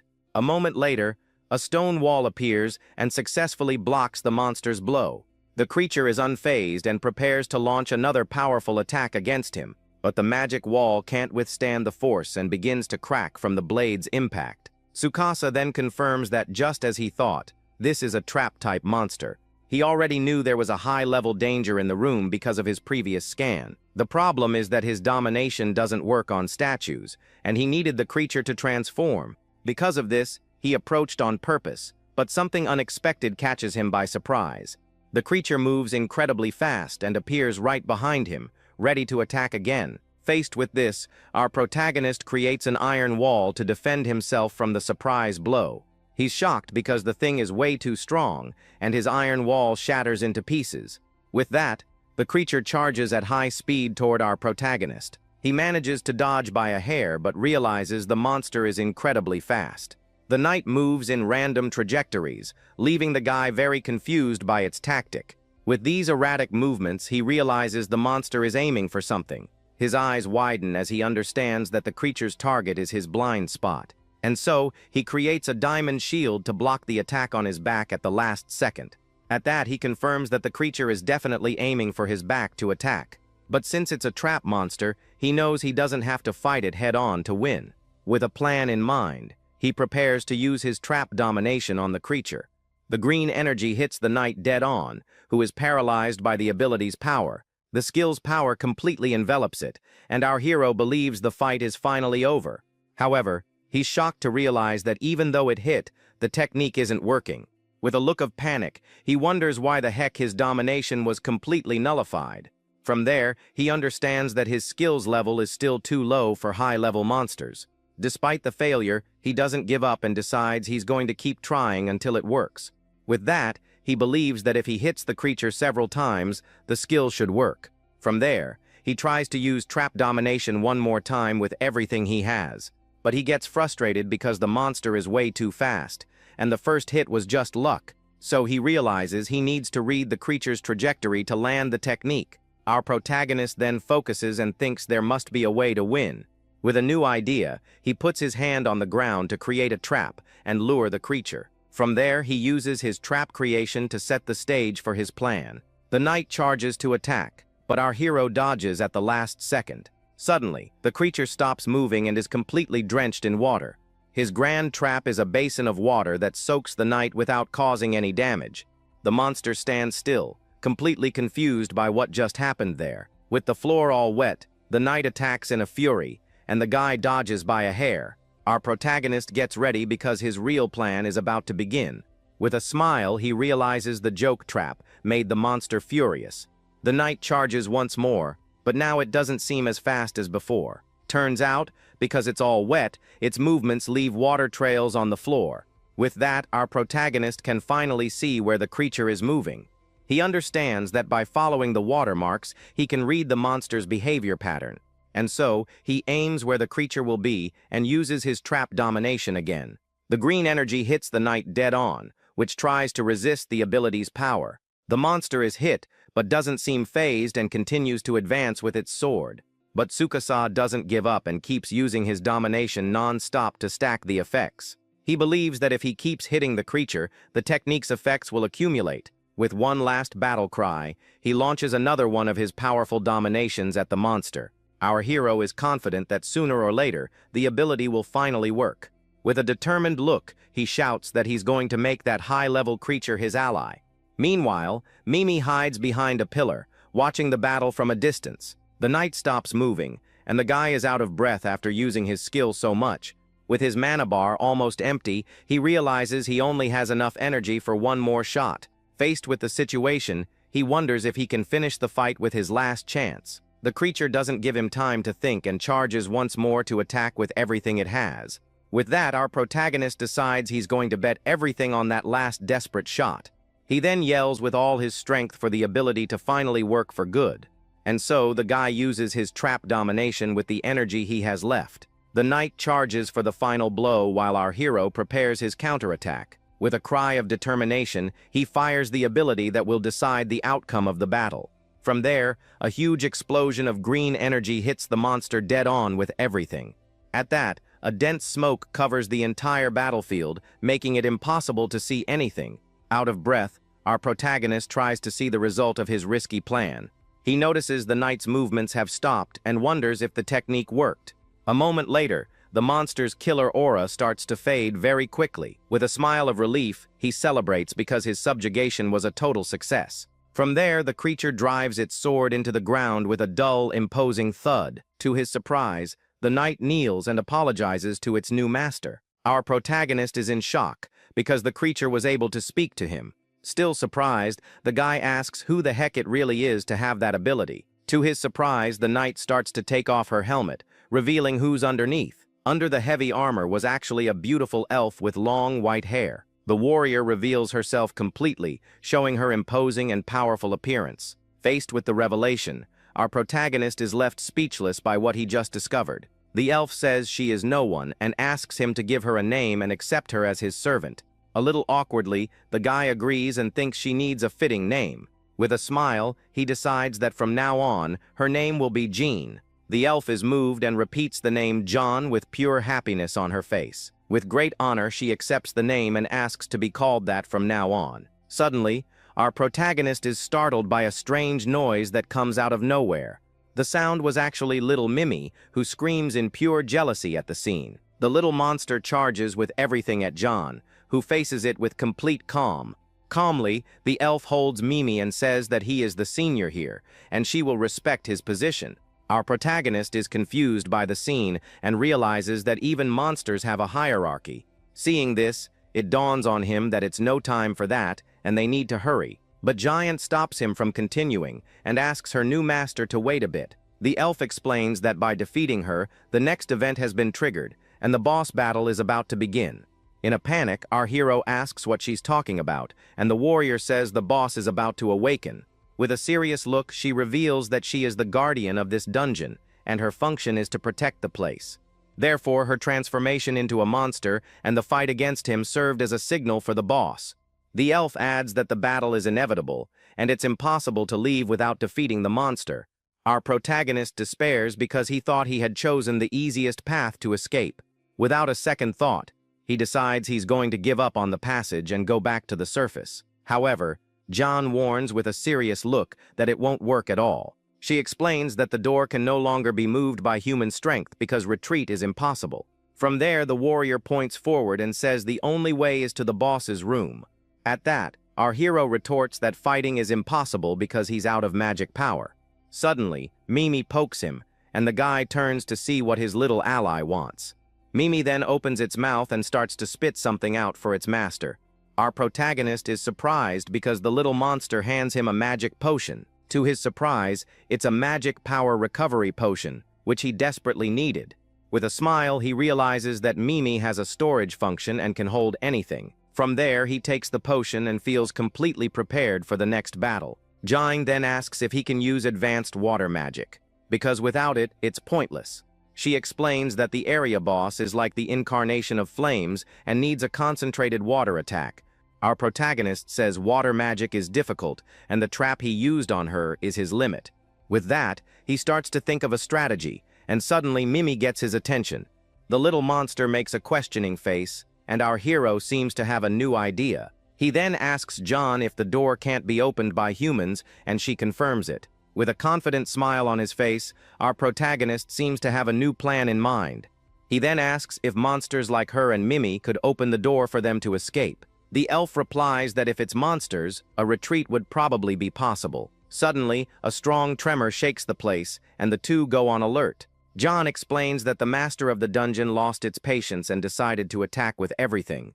A moment later, the large door at the end of the room is engulfed in flames and begins to break. The elf then yells for her master to use a defense magic because the flames are coming. With no time to waste, our protagonist creates a purple barrier to protect himself from the attack. From there, a huge explosion of fire destroys the door and engulfs the entire room. The flames surround the two from all sides, and our hero realizes the danger he's in. With his magic shield, he protects his allies from the fire that burns everything to ashes. Looking at the scene, the guy is surprised to see that the flames form a giant phoenix in the air. He's shocked by so much power and realizes the entire room is starting to fall apart. With that, our protagonist creates a blue energy shield to protect himself from the debris. The ceiling continues to collapse, but the protective barrier manages to withstand the impact. After the dust settles, they realize they're on top of a large magic circle. With a serious look on his face, Tsukasa seems to understand what's about to happen. Before them, a giant creature made of pure fire appears, and Jean calls it the boss. That is the monster known as the incarnation of fire, and the true boss of the area. From there, our protagonist realizes the whole place is starting to collapse. With that, he knows he can't just stand there and needs to move before everything comes down. Looking at Mimi, he says he has a favor to ask and wants his ally to act alone. He then whispers for the little monster to go back the way they came and get out of there. But John screams in desperation because the area boss is preparing a new attack. The fire creature roars in fury and charges at them with everything it has, leaving no chance for defense. Even in this dangerous situation, our protagonist faces the monster with a determined look, and so he pushes Mimi toward the door for the little monster to escape in time. Now alone, the guy and the elf prepare to face the incarnation of fire. Looking back, our hero shouts with worry, asking about his little companion. To his relief, he sees that Mimi is running safely toward the exit door. His plan is that because he's human, the door would lock and prevent him from escaping. But the elf said that allied monsters like Mimi could open the door and go back. With this hope, our protagonist shouts that now everything depends on his little monster.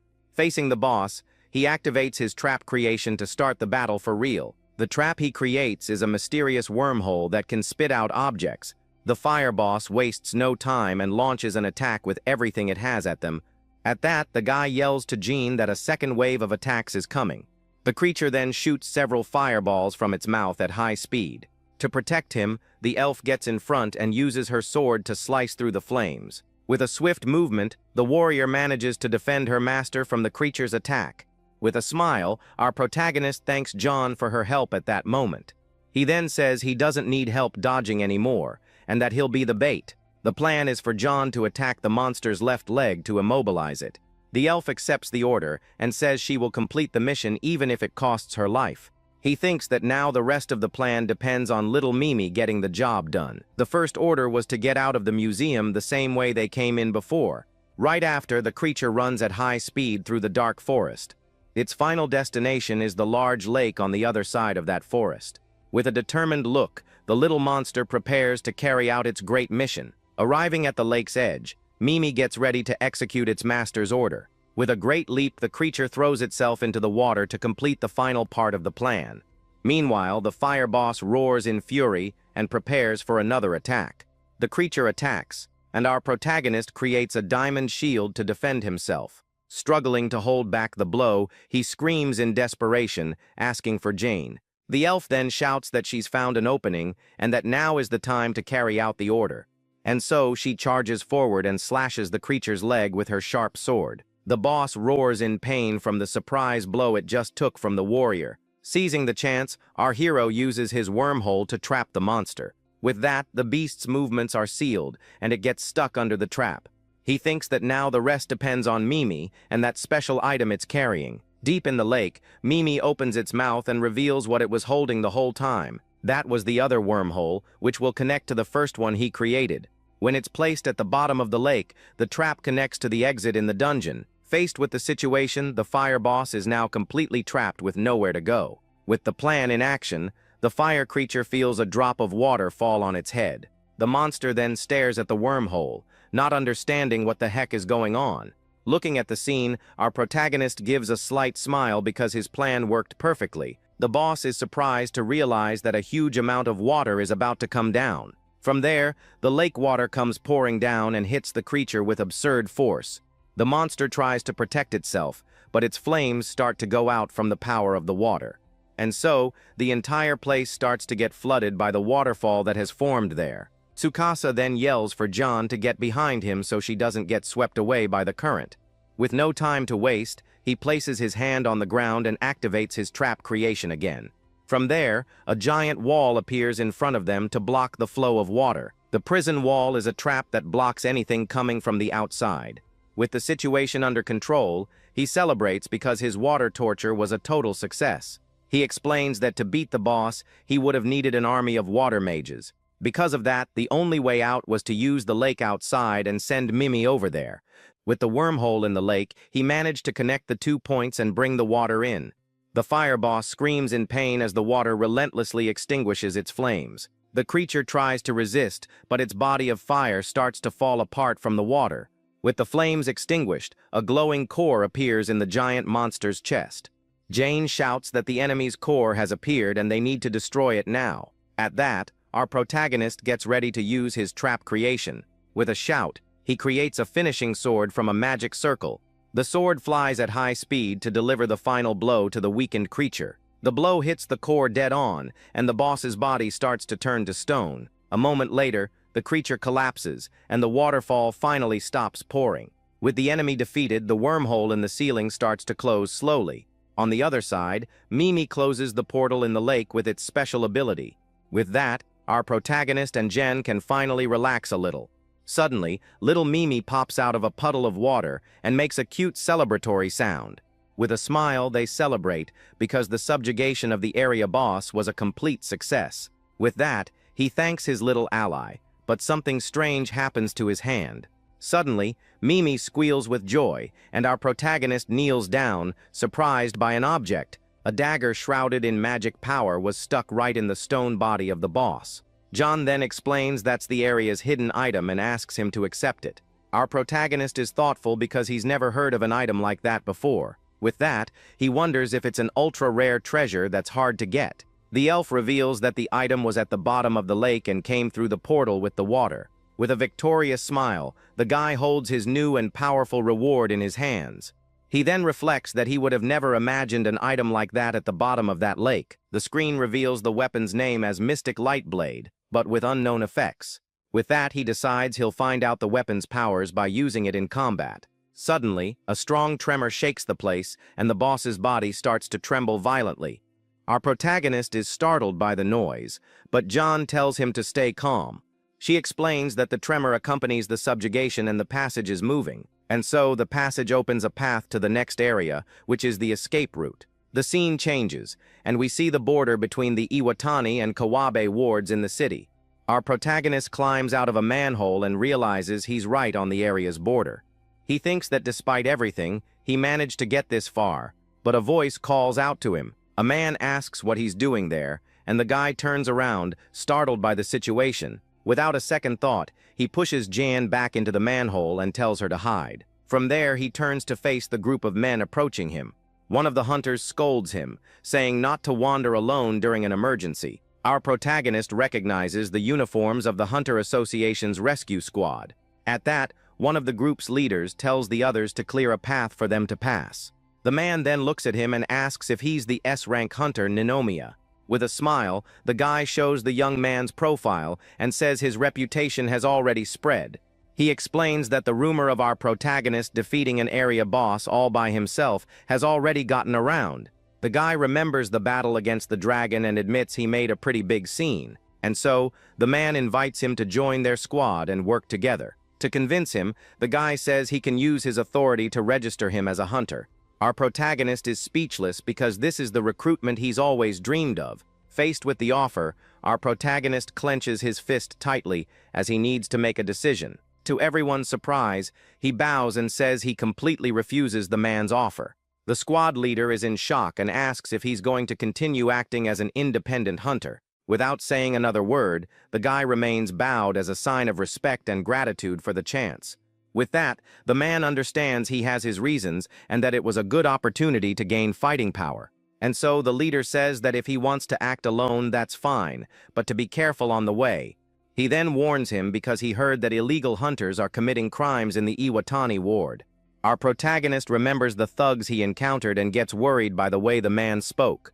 He thinks that if the association is warning about them, they must be more dangerous, and he needs to stay alert. From there, he helps John out of the manhole and says it's all good now. The elf asks if he's sure about not joining them while the guy pulls Mimi out of the hole. He confirms it, saying he doesn't need the registration anymore because with the world turning into a dungeon, it doesn't matter. Besides, he thinks he can't trust anyone else, not even the Hunter Association. With a smile on his face, he reveals that he actually already has his own teammates. Looking at his allies, he adds that they are the most reliable companions he could ask for. At that, John and Mimi give a happy smile for their new master. Now in the Iwatani ward, our protagonist decides he's going to start with a trap scan. With that, he places his hand on the ground to confirm the area's characteristics and find the best path. The scan shows a map of the location, and he wonders what the heck is in this area. Suddenly, a giant purple spot appears on the screen, making the guy very suspicious. Our protagonist is in shock because he's never seen anything like that in his scans before. From there, he realizes that this could be something very dangerous up ahead. Following the location, they arrive at the outskirts of the Iwatani ward. The place his scan showed is an amusement park, and the mysterious... He thinks that's at that, but the dangerous mark bothers him a lot, and he decides to investigate the place, just in case. As he's walking, little Mimi starts to behave in a very strange way. Our protagonist stops walking because he senses something is very wrong around there. Suddenly, a giant concrete box falls from the sky right in front of them out of nowhere. Our protagonist wonders if the concrete box is that mysterious mark he saw. At that, he approaches a metal plaque that's right next to the object. The plaque says, "Here sleeps the destroyer that crushes any rock. No one should touch." He's confused about what a destroyer is and wonders if it's a large mechanism. John warns him, saying the device could be a catastrophe-class trap. She explains that it's a large-scale danger, very different from normal ones, and very rare. He thinks he's never heard of that, not even in the Hunter Association's records. At that, the guy gets a bad feeling about accidentally activating the trap, and so he decides that as curious as he is, it's better for them to get out of there. The group then leaves the park behind and enters a forest to continue on their way. Our protagonist thinks this is the best shortcut, but it's still a risky bet. Suddenly, he stops walking because he hears something strange coming from up ahead. He sees a group of hunters fighting a monster, and one of them yells not to fall back. The guy notices that despite being strong, the hunters don't seem to have much experience. With a powerful blow, the creature hits the hunters, who go flying with no chance. Looking at the scene, our protagonist realizes that if he doesn't help, it's only a matter of time before everyone there is wiped out. Without a second thought, the guy runs toward the battle to try and save the group of hunters. Suddenly, he stops in his tracks because something completely unexpected has just happened. A flash of golden light appears out of nowhere and hits the creature with absurd speed. A moment later, a mysterious female hunter appears in the air and attacks the monster with her sword. With a single powerful blow, the warrior strikes the ground and creates a huge shockwave. Tsukasa is completely speechless because he didn't expect someone else to interfere in the fight. From there, John and Mimi approach, and the elf asks with concern if her master is okay. Before them, the giant creature that was attacking the hunters was completely defeated in one go. Our protagonist is still in shock from the situation because he doesn't understand what just happened. The mysterious female hunter then lands gracefully on the ground after her devastating attack. The other hunters are dumbfounded because the monster was defeated in the blink of an eye. The warrior turns to them and apologizes for suddenly intruding on their battle. With a smile, she introduces herself as Asahina Yui, an S-rank hunter from the association. The young woman explains she was on a mission to investigate the area boss and ended up finding them, hiding. Our protagonist is impressed by the woman's power and thinks her blow was incredible. From there, Yui says she was looking for companions and invites them to join her. The group of hunters is interested in the offer, but she says there's a small condition. With a serious look, the warrior warns that the mission doesn't end with finding the boss, and a fight is certain. Hearing the warning, the hunters give a slight smile and don't seem to mind the danger. The group's leader agrees on the spot and says they're A-rank hunters and can handle it. Excited about the new partnership, they celebrate and get ready to go after the big boss. With a gentle smile, Asahina Yui tells everyone to go and seems happy to have new allies. But in her thoughts, she calls them naive because she knows they won't last in the fight. John then asks what they should do, and our protagonist says not to get involved. With a determined look, he decides to ignore the group and focus on crossing the forest. After a while, they reach a river, and the guy is surprised by the size of the area. Even though the path is long, he says they just need to keep moving forward to reach their destination. Suddenly, Tsukasa stops walking and is confused because he noticed something strange in the area. With a hand on his head, he complains that ever since he entered this area, only bizarre things have happened. And so he yells, annoyed, for whoever is hiding there to come out at once. Faced with silence, our protagonist decides he's going to force the intruder to show themselves. With that, a purple aura appears in his hand, and he gets ready to use his trap creation. With a powerful shout, he threatens to use his power if the intruder keeps hiding. Suddenly, a terrified man comes out from behind the rocks, begging not to be taken out. The guy says in desperation that he's just an ordinary civilian who was passing by. Next, he kneels on the ground and begs not to become monster food. Our protagonist is confused by what he said and wonders what he's talking about. A moment later, Mimi appears out of nowhere and scares the poor man even more. From there, he understands that with his strange companions, it's normal for the guy to be scared. With that, Tsukasa apologizes for the misunderstanding and says he's an independent hunter. The man is shocked by the revelation and asks if he's really a hunter. Upon confirmation, the guy clings to his leg and desperately begs for help. He explains that he got lost and asks our protagonist to take him to a safe place. Our hero thinks that's a problem because he's in a big hurry right now. Despite the rush, he thinks that monsters appear here, and it would be bad to just abandon the guy. With that, he remembers the group of hunters and thinks about asking them to protect the man. He then says with a smile that he'll find an association squad to protect him. The man celebrates desperately because he's saved and will finally be able to go home safely. Suddenly, Mimi scares him once again, and the guy screams in pure panic at the creature. Tsukasa scolds his ally and apologizes to the man for the little monster's behavior. But he thinks that walking around with monsters like these is dangerous and attracts the association's attention, and so he asks Jean to wait there with Mimi because he's enough to guide him alone. The elf agrees with the order, and our protagonist asks the man to follow him. The two then start walking toward the forest to find the hunter squad. The man comments that it's a relief to have found a hunter and that he's safe now. But our protagonist warns him not to let his guard down because a monster could attack at any moment. Hearing the warning, the man gives a wicked smile and gets ready to do something. With a psycho look, he says the hunter is naive and that it's not just monsters he should fear. Suddenly, he attacks our hero from behind with a yellow energy in his hand to take him down. But our protagonist was already prepared and creates a trap to defend against the surprise attack. The thug is shocked because he didn't expect the guy to react so quickly. The counterattack trap hits the attacker's face dead on, with a powerful punch.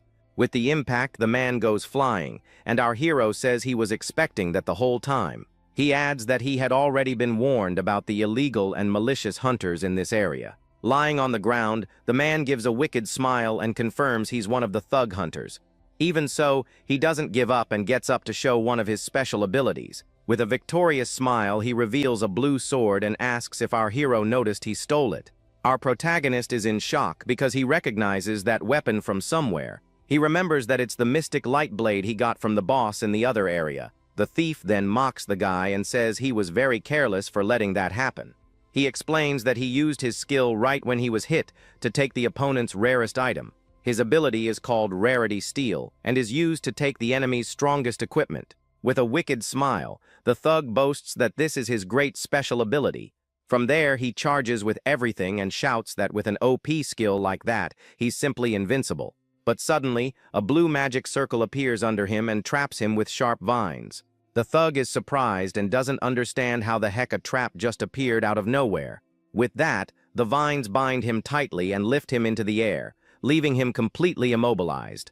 That's the binding vine trap, which captures forest trespassers without mercy. Our protagonist then says he didn't do anything, and that it was just a danger that was already there. With a slight smile, he reveals that he threw him on purpose near the containment trap. He explains that with his scan, he can see the location of dangers in advance. With the sword in hand, he warns that the thug isn't the only one with OP abilities around here. And so, he asks what he should do now, since he hasn't used the item he got back yet. With the blade at the man's neck, he prepares to end the fight once and for all. Our protagonist then invites him to be his guinea pig to test the new weapon's power. In a total panic, the attacker begs not to be taken out and says he'll tell a big secret.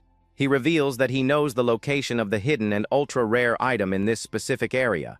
Our hero is surprised by the information and wonders if it's really true. With a suspicious look, he questions how the heck the man knows something like that.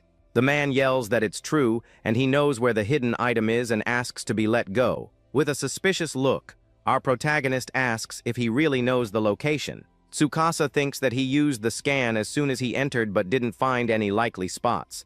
He reflects that if the item were in a place with a lot of traps, it would be much easier. Normally, rare items are protected by many dangers, and his skill is perfect for that. However, sometimes they're in remote places, and in that case his power doesn't help much.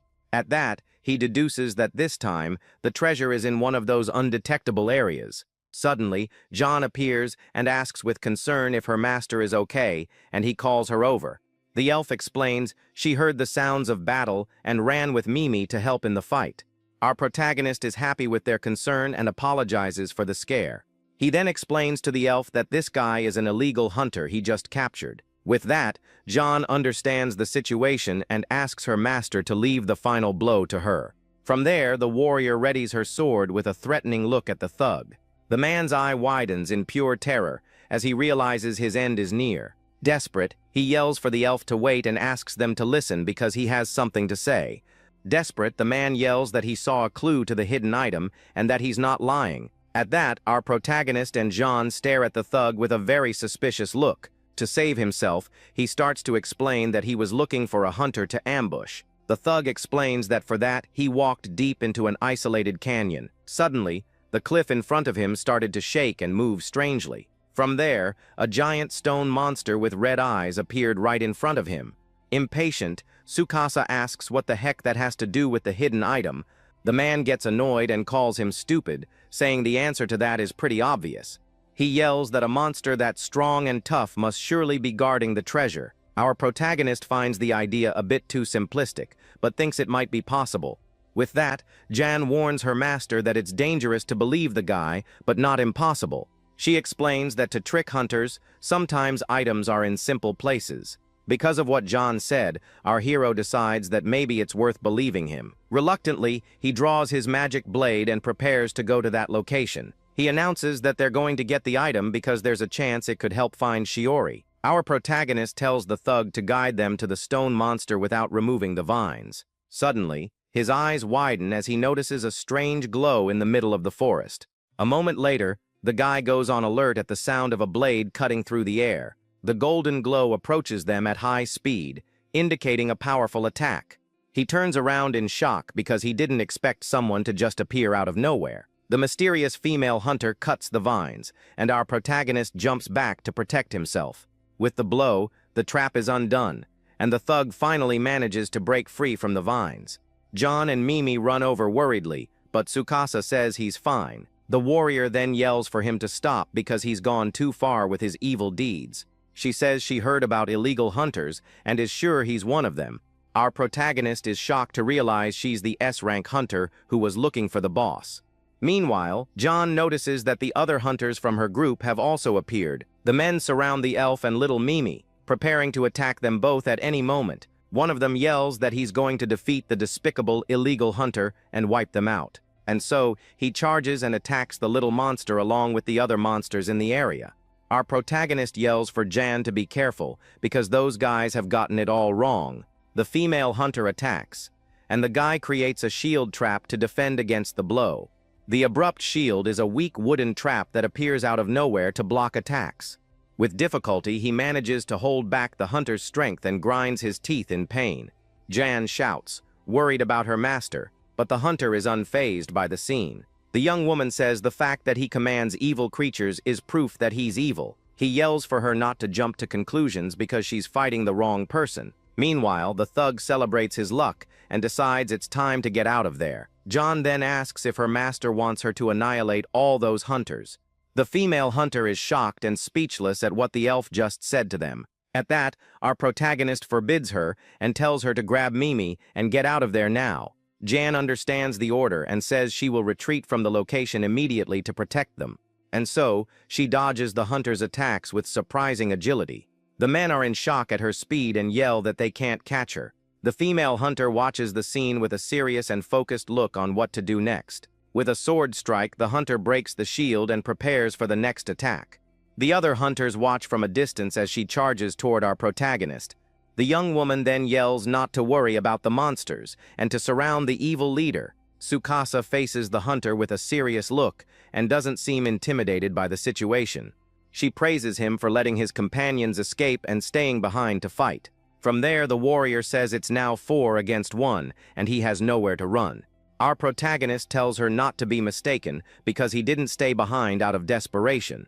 The female hunter is confused and doesn't understand what the heck he's trying to say. With a confident smile, he says that 1 against many is perfect for testing his new weapon. With a swift movement, the guy prepares to use the mystic light blade in battle. He then yells for the sword to dance wildly toward the unknown trap. The screen reveals that the weapon is a rare item with an invisible power and unknown effects. With a determined look, he thinks that the power of that weapon is still completely unknown, and so he says that now is the time to determine its true worth in combat. The other hunters mock him and ask what he can do with such a short sword. Their leader yells not to underestimate A-rank hunters and charges with everything. The female hunter then shouts for them to wait because attacking recklessly is dangerous. Unfazed, our protagonist activates his trap creation with a purple aura. From there, magic circles appear on the hunter's weapons, leaving them in shock. With a smile, he says this will be a test cut and gets ready to attack. And so, the guy charges and yells for his mystic light blade to dance with all its might. The pinball panic trap makes the weapons ricochet and hit their own owners. The female hunter is shocked because he creates traps out of thin air and is no ordinary person. With the impact of the blow, one of the hunters screams in pain from the unexpected attack. Lying on the ground, the others complain that their bodies are tingling from the hit. One of them then looks at his own arm and realizes something is very wrong. In a panic, the guy yells that it's poison and that he's been hit by a poison attack. Our protagonist's blade glows with a purple aura, revealing its true power. He then understands that the weapon's power is to inflict negative status effects on those it cuts. But since it's an ultra-rare item, he believes the effect can't be just that. Suddenly, Tsukasa goes on alert as the female hunter charges at him with everything she's got. The warrior attacks with her golden sword, and our protagonist defends with his blade. She yells that his spree ends here and that he won't hurt anyone else on her watch. With a precise blow, the young woman deflects the short sword he threw in her direction. Our protagonist is surprised because his weapon was easily thrown away. Without wasting time, he activates his trap creation for a new attack plan. With that, the blade starts to move strangely, controlled by magic strings. The weapon glows with an intense blue aura and prepares for its next move. The puppet move trap makes the weapon hit her in the back by surprise. She despairs because she missed the attack and realizes she's been hit by poison. However, this time it's not poison, but an ice attack that freezes her shoulder. With a smile, Tsukasa understands that the blade's color changes the attack's effect. The dagger can freely change attack attributes like poison or freeze. The female hunter prepares to continue the fight despite the negative effects. She yells that the freeze won't stop her and that she's going to use a serious technique. The female hunter closes her eyes and concentrates to prepare her next big attack. With her hands on her sword, she releases a powerful golden aura for her technique. And so, the warrior uses her secret sword, the slashing aura dance with everything. Our protagonist is shocked by the energy and realizes he can't dodge everything. With no choice, he tries to block the attacks with his blade, but the force is too much. With the impact of the blow, his weapon goes flying with no chance of holding on. From there, the warrior charges with everything to finish the fight once and for all. Unarmed, our hero watches his blade fly and realizes he's in trouble. With a swift movement, the female hunter manages to catch his weapon in the air with ease. With a victorious smile, she says she's caught the evil sword and that it's hers now. The young woman then warns that he's unarmed and at a disadvantage, telling him to surrender. Suddenly, the warrior is in shock as a white smoke surrounds her out of nowhere. The sword in her hand turns into a branch, and she realizes she was tricked by a fake item. Her eyes widen in pure shock as she fell right into his trap. A moment later, our protagonist appears behind her with the real weapon, ready to attack. With a precise blow, he hits the hunter's back, who screams in pain from the attack. He then apologizes and reveals that the real sword was in his hand the whole time. Our protagonist says the opening to create the trap was when she closed her eyes. The warrior doesn't give up and yells that as an S-rank hunter, the fight isn't over yet. Suddenly, the blade's effect hits her, and she falls to her knees on the ground, completely drained of strength. He tells her not to push herself because she can't even stand up straight anymore. Tsukasa reveals that the attack inflicts paralysis and makes any movement impossible. And so, he tells her and the others that he won't hurt them anymore, and to rest. The female hunter is confused and asks why he's showing them so much mercy. He says he has no intention of finishing them and just wanted to end the pointless battle. With a serious look, our protagonist says he won't do anything else and that she can relax. From there, he approaches her and asks her to believe that he's not an illegal hunter. She agrees and says the fact that he's not finishing them is the biggest proof that he's not evil. The warrior then tries to apologize for the misunderstanding, but a strange noise interrupts them. The two go on alert and wonder what the heck that sound that came out of nowhere is. The sound was actually the ground shaking with the arrival of a gigantic creature. At that, the stone monster the thug mentioned appears and faces the two. Our protagonist is in shock at the creature's size and wonders what it is. The female hunter then warns that this is, without a doubt, the true boss of the area. With that, she shows her high-performance sensor, which confirms the monster's identity. In the distance, the thug who escaped also realizes that this is the area's boss. Our protagonist turns and sees the illegal hunter who had run away earlier, running. The stone creature then turns its head in the man's direction as if it were following him. Without wasting time, the monster attacks with its stone fist, destroying everything in its path. With the force of the impact, the illegal hunter is sent flying and screams in pain. Lying on the ground, he begs for help in complete despair at the dangerous situation. Suddenly, a purple light appears in front of him, and he's startled by the figure that appears. With a serious look on his face, our protagonist faces the man, who is paralyzed with fear. With the blade at his neck, Tsukasa asks if he was the one who brought the monster here. The man gives a wicked smile and says he had already told him about the incredible monster in the canyon. And so, he explains that he woke the creature up and let it loose on the hunters. He continues the explanation, saying that if he had just run, he would have been chased anyway. At that, the man reveals that he thought about using the monster to buy time and escape. However, his calculations were wrong, and he ended up being the only one chased by the creature. Our protagonist is annoyed that he did all that even knowing it was the boss. Suddenly, he spins around on alert because the giant creature is about to attack again. The stone monster raises its fist and prepares to crush them both with everything. With a powerful blow, the creature hits the ground, and our protagonist dodges by a hair. The female hunter then yells for everyone to fall back because they can't fight in this state.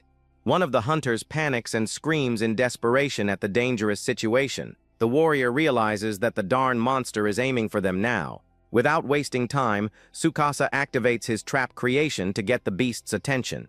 With a magic circle, he prepares to use one of his attacks and provoke the monster. He then yells for the rockhead to come at him because his opponent is him. The female hunter is confused by the guy's attitude and wonders what he's doing. With a furious look, the stone monster faces our protagonist and follows him closely. And so, he yells for the creature to follow him because his plan is just beginning. He thinks he needs to lead the monster to a place that's easier to fight in and away from the others. From there, the guy runs, and the boss follows, destroying everything in its path. Meanwhile, John and Mimi are at a river, and the elf senses that something is wrong. She tells Mimi not to let its guard down because there might be enemies nearby. The warrior then approaches the riverbank and tries to understand the situation. Suddenly, she hears the sound of crumbling rocks and goes on full alert. A strong tremor shakes the place, and the two get ready for whatever is coming. Before them, the stone monster appears, and our protagonist is right on top of the beast. John is in shock at the scene, and Mimi is startled by the sudden appearance. Our hero shouts his ally's name, surprised to find her right there. He then warns the two to get ready for battle because the fight is about to start. With a determined look, our protagonist charges with everything at the monster. He yells that they're going to defeat this area boss once and for all. The guy says that combat is inevitable because the monster seems to have him as its main target. With a worried look, Tsukasa reflects that they need to break that rigid body somehow. Suddenly, a golden flash emerges behind them and catches our protagonist's attention. The female hunter uses her slashing aura dance and charges at the stone monster with everything. The blow hits the creature dead on, but to everyone's surprise, it doesn't leave a single scratch. With a graceful step, the warrior lands on the ground next to our protagonist. She says they caught up and invites him to battle alongside them against the boss. Our protagonist gives a slight smile because he didn't expect them to return. The female hunter explains that because of him, they had time to recover and are fine now. Our hero is confused and asks how the heck she knows his name all of a sudden. She shows his file and says the rumors that he wiped out a boss alone have spread. The warrior then introduces herself as Asahina Tsumugi, an S-rank hunter from the association. One of the hunters interrupts her and screams in desperation about the area boss situation. He warns that the monster's defense is too tough and nothing seems to inflict damage on it. The hunter adds that not even her technique managed to scratch the beast. Tsumugi asks if he has any tactics to defeat this formidable enemy. She believes that someone as excellent as him should be able to come up with a plan quickly. The warrior then begs him to lend his wisdom and that they will risk their lives. Our protagonist is in shock because she barely knows him and is already placing so much trust in him. He questions if she's an extremely naive do-gooder or if there's something more to it. Even so, he thinks that at least now he has extra combat power for the battle. Suddenly, he remembers the concrete box he saw and has a new idea. With a serious look, he asks if they're really willing to fight as he commands. The female hunter gives a slight smile and seems to agree with our hero's suggestion. The other hunters say there's nothing they can do since she's the one who decided, and they'll go all out. And so the whole group moves toward the stone monster to start the plan. Together, they will prepare a trap to shatter that enemy into pieces.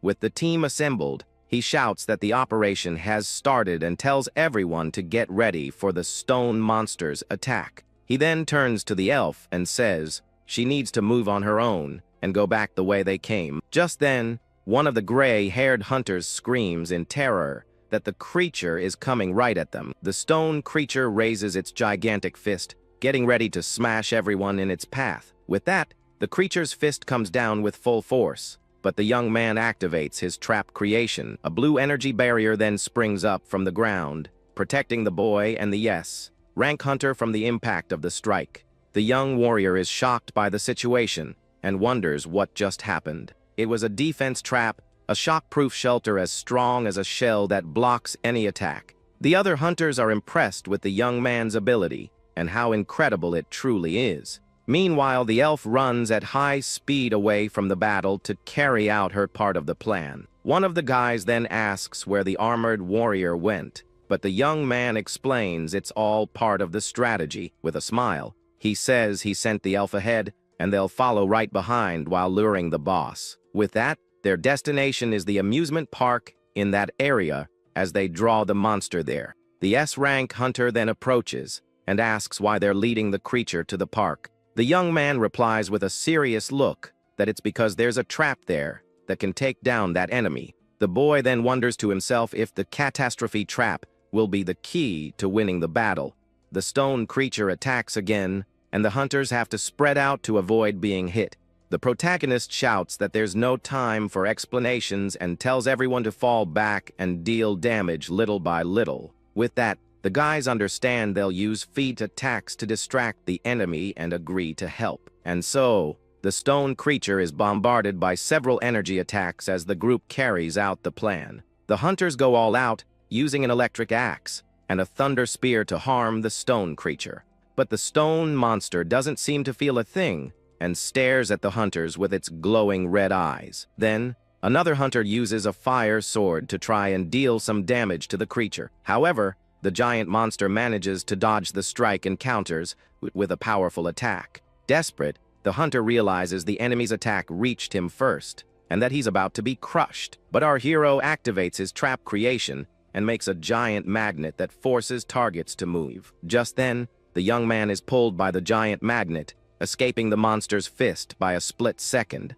The creature then smashes the ground where he was, and the hunter shouts in surprise at being suddenly saved. Our protagonist then shouts for them not to worry about dodging, as he will protect them with his abilities.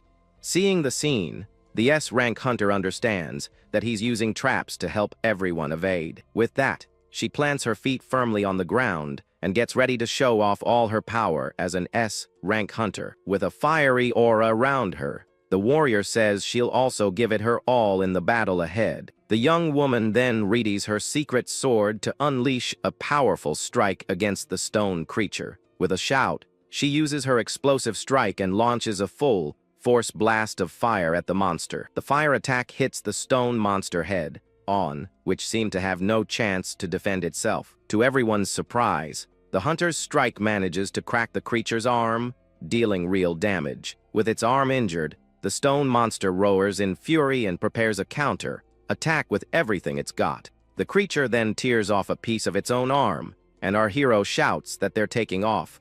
He then uses his trap creation and makes a drone that suddenly appears to whisk people away. With that, the young man grabs onto the rescue drone to escape the monster's attack and continue the plan. With that, the rescue drone soars into the sky, pulling him and the S-rank hunter out of the blast just in time. With a smile, he says they'll keep luring the area boss that way until they reach the planned location. The young man thinks everything will work out as long as the elf managed to activate that thing in time. Meanwhile, the elf warrior reaches her destination and lands on the ground with an aura of determination. The warrior then confirms she's reached the target and prepares for the next phase of the group's strategy. With her sword in hand, she shouts for the mighty destroyer to finally reveal itself for battle. The elf then strikes the pedestal with her sword to activate the large mechanism that was sealed there. With the strike, the large concrete box begins to crack,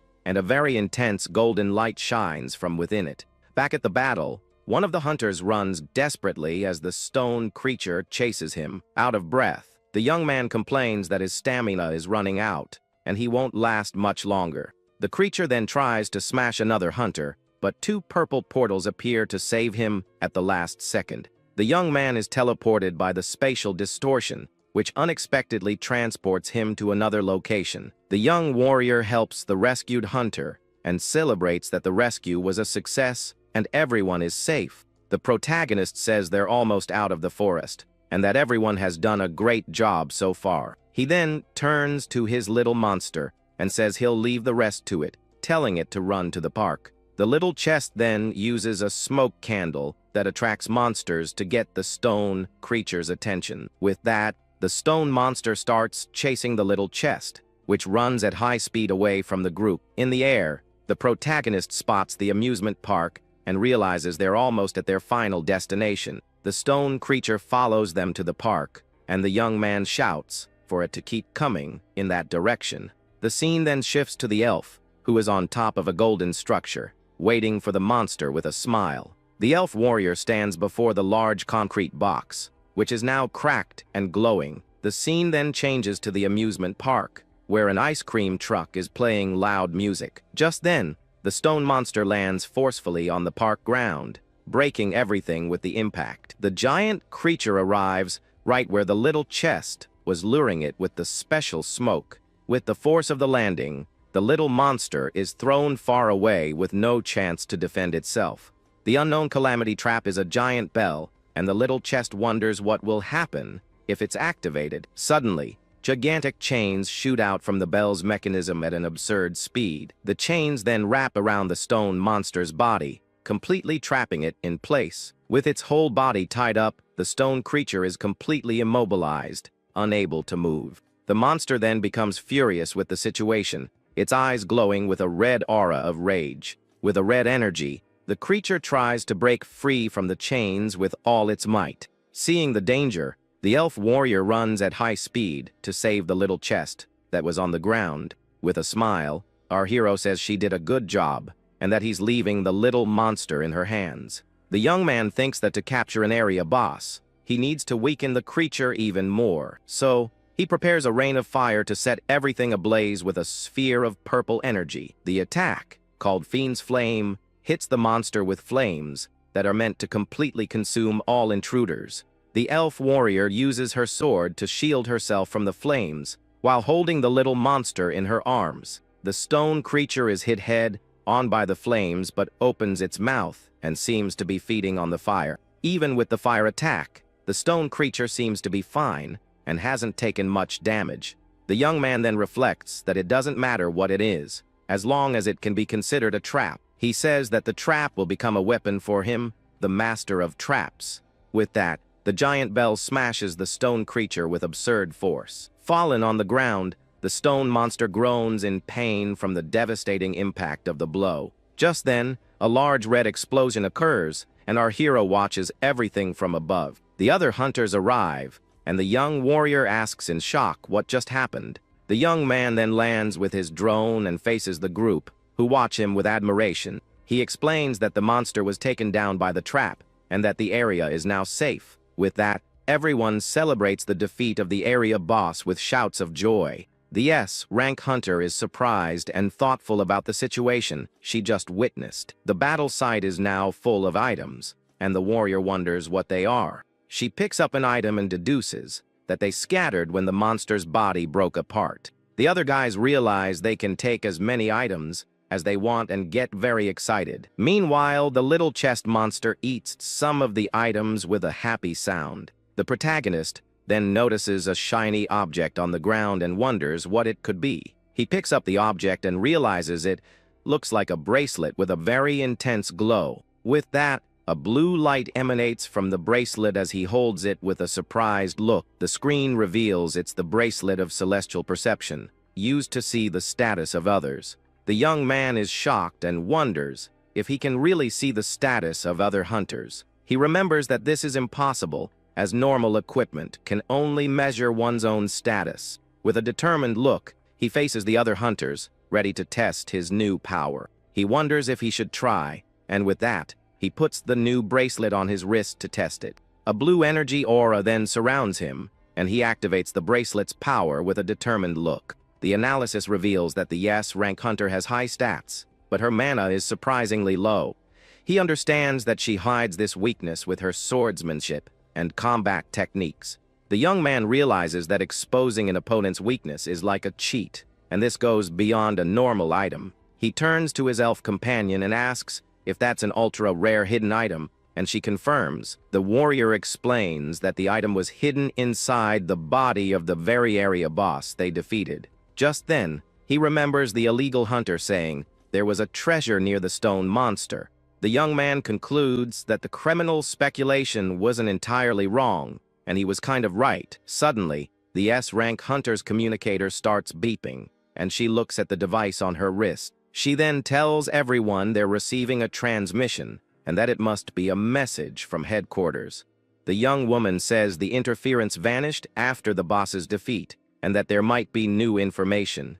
A holographic screen appears, and a man announces that this is a declaration from the independent state of Afterbreak. The man then declares with a furious look that they have taken down all the units the association sent. He shouts that their victory is absolute, and that all the hunters were wiped out in the battle. The man then warns in a threatening tone that any interference will result in more losses for their side. The warrior realizes the transmission isn't from headquarters, but a signal hijack from the rebels of the West District. The young man remembers that the West District is the independent state he saw on the communications system. With a serious look, he wonders if they are the ones behind that suspicious transmission he saw earlier. He then despairs, as the battle has already begun, and his sister Nana is right in the middle of that chaos. On the screen, the rebel leader shouts that any invader will be taken down without mercy, as that's the law of their independent nation. With that, the other hunters are in complete shock, wondering what kind of crazy broadcast that is. The blonde warrior looks startled at the holographic display and says she has no idea what's going on either. She then explains this means the squad sent to investigate the area was completely wiped out, and things are looking grim. At that moment, the woman turns to ask for our hero's opinion on the matter, but notices that he has simply vanished. The other guys in the group are also confused, reporting that his monster allies disappeared with him without a trace. But the huntress just gives a slight smile and thinks to herself how that young man is truly full of surprises. Meanwhile, the scene cuts to the border of the West District, where the river runs through the forest, and the boy is running non-stop. His steps kick up water as the young man rushes forward at high speed, trying to reach his destination as soon as possible. He runs alongside the elf warrior and the small chest, setting the pace and stating that they have no time to waste standing around. With a determined look, the protagonist thinks that he needs to get to the West District and rescue his sister before this mess gets any worse. Soon, the trio arrives at the edge of a cliff where they can see the vast modern metropolis right below them. Looking at the city, the boy figures she must be hiding somewhere among those towering buildings. But then he asks his two companions to wait a moment, because he needs to take care of a little problem with them first. The young man thinks to himself that it would be impossible to enter the city without drawing attention while walking with two eye-catching creatures. To solve this, the boy places his hands on the ground and shouts, activating his trap creation magic at full power. At that, the ground begins to shake, and a giant, rectangular object emerges from the earth, emanating a powerful purple energy.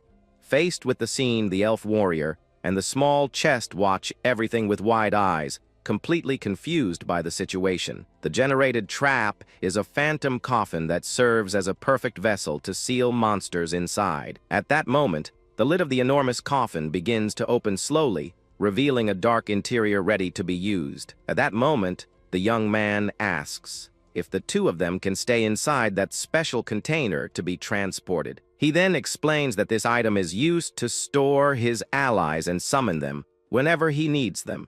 Even though it's a bit of a tight space, the elf accepts the request and says she doesn't mind the discomfort. Staring at her master, the warrior states with a smile that she will follow him anywhere. At that, the small chest lets out a funny sound and seems very excited to enter the new hiding spot. So, the duo enters the magic coffin and asks to be called on as soon as the boy needs help. Quickly, the lid closes, and the two are stored safely inside the transport device. Right after, the object disappears into the ground, and the protagonist is left alone to continue his journey. Observing the area, he thinks that everything went according to plan, and now it's time to move on to the next objective. Heading toward the center of the West Sector, the boy hopes to find his missing sister quickly. Upon arriving in the district, he sees widespread destruction and realizes that things there are a real mess. At that instant, the hero finds a defeated search team and understands that the danger is real. With a worried look, he notices that the association's team has been completely defeated by the enemies. Suddenly, a robotic monster emerges from the ruins and senses the boy's presence. At that moment, the metallic creature is holding a fallen hunter while wielding a sharp blade. Seeing that scene, the protagonist understands that the dungeon hasn't been cleared yet. With that, he discovers that the area boss is still alive and wreaking havoc. At that, the giant robot starts charging toward the young man to try to crush him with all its might. Gaining speed, the enemy closes in quickly, ready for a devastating attack. Without wasting time, the Trapmaster prepares a magic circle to teach his opponent a lesson. The young man is startled to see a silhouette on top of the building and quickly prepares a defensive skill. At that, the hooded figure tells him not to attack recklessly, as that monster is part of the local defenses. But the protagonist is confused by this revelation and wonders what this stranger really means. He then demands to know the intruder's identity as he watches the man descend quickly to the ground. The stranger tells the boy to be quiet and follow him, explaining that the explanations can wait. With that, the hooded figure reveals that he was under specific orders to let only our hero pass. We then see that the place looks surprisingly organized, even with people serving fresh fruit on golden platters. He walks right behind the guide, passing by a giant creature guarding the entrance to that specific sector. But the boy is shocked to see various monsters roaming freely through the streets as if it were normal. He thinks that the beasts are either dominating the humans or living in a very bizarre and unsettling harmony. At that instant, a mysterious voice speaks up, correcting his thought and calling the boy by his full name. Then we see a vast hallway lined with robots, while an imposing figure waits at the far end of the room. He asks who the person is and how that stranger managed to discover his true identity so quickly. At that, the man walks forward and claims to be the supreme ruler of this entire independent nation. The figure then approaches and reveals himself to be the true king of this territory as the robotic guards watch. He introduces himself as Dada Jimagen and says he hopes they can get along from now on, but the protagonist recognizes that face from the earlier broadcast and becomes tense when he confirms he is the great leader. At that, the redhead asks him not to look so angrily, saying that even the renegades have heard rumors about the hero. He mentions that the legend of the boy who defeated an area boss all by himself has spread like wildfire. The man then explains that they're former members of the Hunter Association, and they already know his story well. At that, the hooded stranger comments that someone claims to know the protagonist very well, all while giving a wicked smile. With that, the hero is shocked to recognize that familiar voice that tormented him so much in the past. At that moment, the cocky blonde makes a peace sign with his hand and reveals himself to be his old rival, Asanuma. The boy then asks what that guy is doing there, since he thought he'd taken care of him back in the central sector. But the villain explains that things went south after that day because the people from the association caught him stealing items during the chaos. We then see that he was hunted down relentlessly by the security squads and had to run for his life to avoid getting caught. The situation turned into a massive chase across several different areas as the posse tried to capture the thief. Because of that, the fugitive ended up in this isolated place after a long time running from everyone. At that moment, we see a massive man leading a guild of renegades who seem ready for war. The brute then states that the blonde wasn't the only one to turn his back on the rules, and that many there share the same story. But the former bully puts an arm on the hero's shoulder and sarcastically introduces his new partners in crime. The protagonist then eyes the group and asks if his army is just made up of hunter thugs. The leader gives a confident smile and says that the team's power goes far beyond simple armed humans. With that, a robotic creature positions itself behind him and receives the direct order to attack the one standing beside it. At that moment, the metal monster faces its own robotic ally without showing any kind of hesitation or mercy. Then the machine prepares for a devastating blow as the atmosphere grows heavy with tension. The giant scythe is then swung with incredible force to show what that being is truly capable of. But the cut is so fast that the other robot's head is sent flying, leaving the protagonist utterly speechless. The villain then explains that all those monsters move at his command and accept any order without question. With that, the brute reveals that his special ability is called Spectre Control and that he has an unbeatable army. The hero reflects on the monster control ability, realizing that it's very similar to his own trap domination. We then see an imposing man commanding several robotic creatures that seem to obey his every command.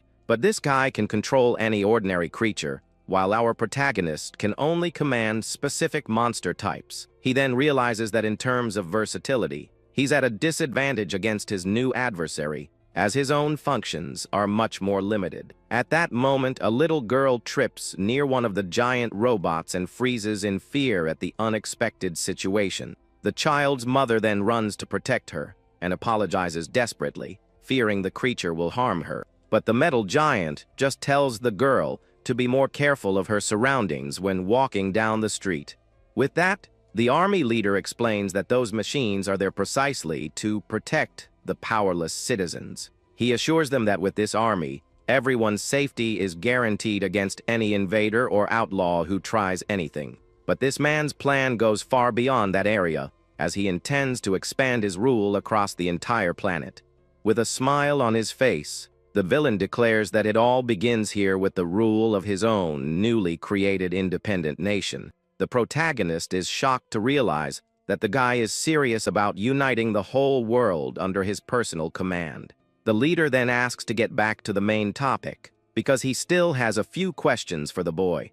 With that, the stranger offers to give him a tour of the city and show him how things work under his new regime. As they walk through the streets, they see several soldiers in debris, showing that the world outside is a far cry from what it used to be. At that moment, one of the guards approaches to report an urgent problem, and the chief asks what's going on. Meanwhile, the hero notices that the place is a total mess and worries, because he sees no sign of his sister nearby. He senses that things might get ugly and decides he needs to analyze the mysterious man's power level. The young man then activates the power of his new bracelet to read his opponent's secret stats without him noticing. He wonders what kind of overpowered attributes this guy must have, since his goal is to become king of the entire world. Analyzing the parameters, he sees that the leader's numbers are reasonable for an A rank, but not that impressive. With that, the young man wonders how someone with those stats can command so many monsters at once.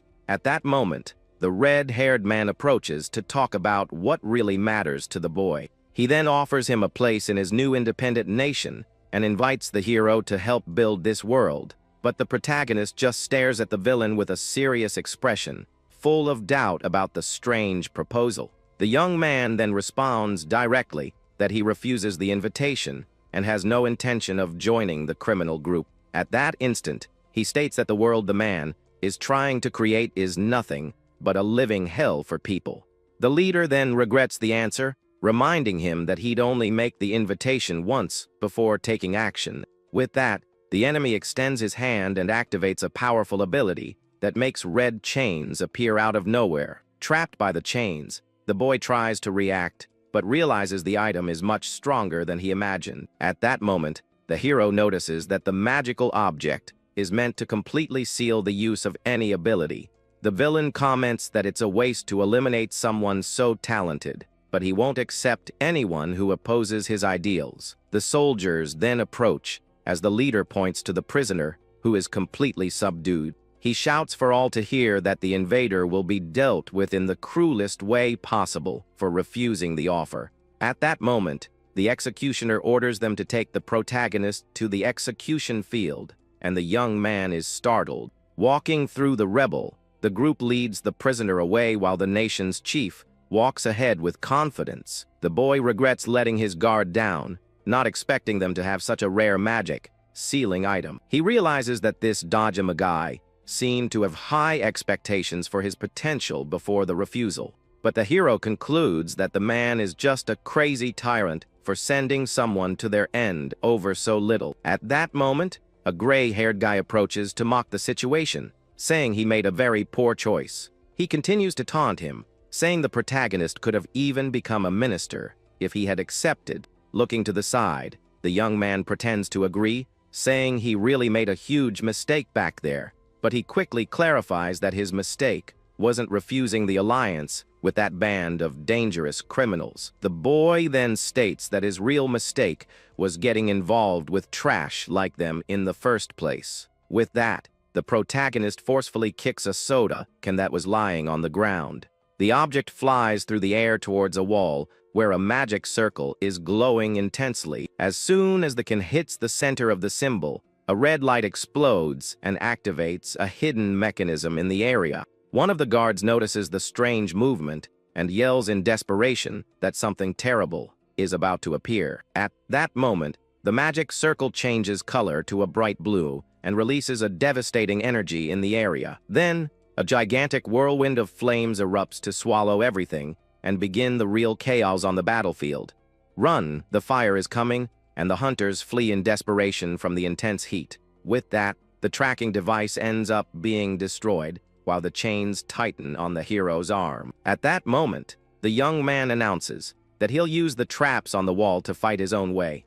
He had already mapped out every danger in that area before even entering the big city. The iron chains then break with ease, freeing the protagonist from that prison. Now free, the boy decides he needs to find his sister as quickly as possible, but the sound of footsteps behind him puts the young man on high alert. At that, his rival appears and says the trap master has finally met his match. The villain lets out a crazy laugh and says a boring execution would have been no fun at all. He guarantees he's not a weakling anymore and shows his gleaming sword to start the duel. With a swift move, the enemy uses his new tornado ability to attack with everything he's got, but the protagonist prepares to counter, attack without showing a hint of fear. The two clash in mid-air as the boy notices that his opponent is much faster. With that, a precise cut hits the blonde's arm, leaving the boy surprised by the blow. But the bully looks at the wound and tells the hero not to get cocky over a simple scratch.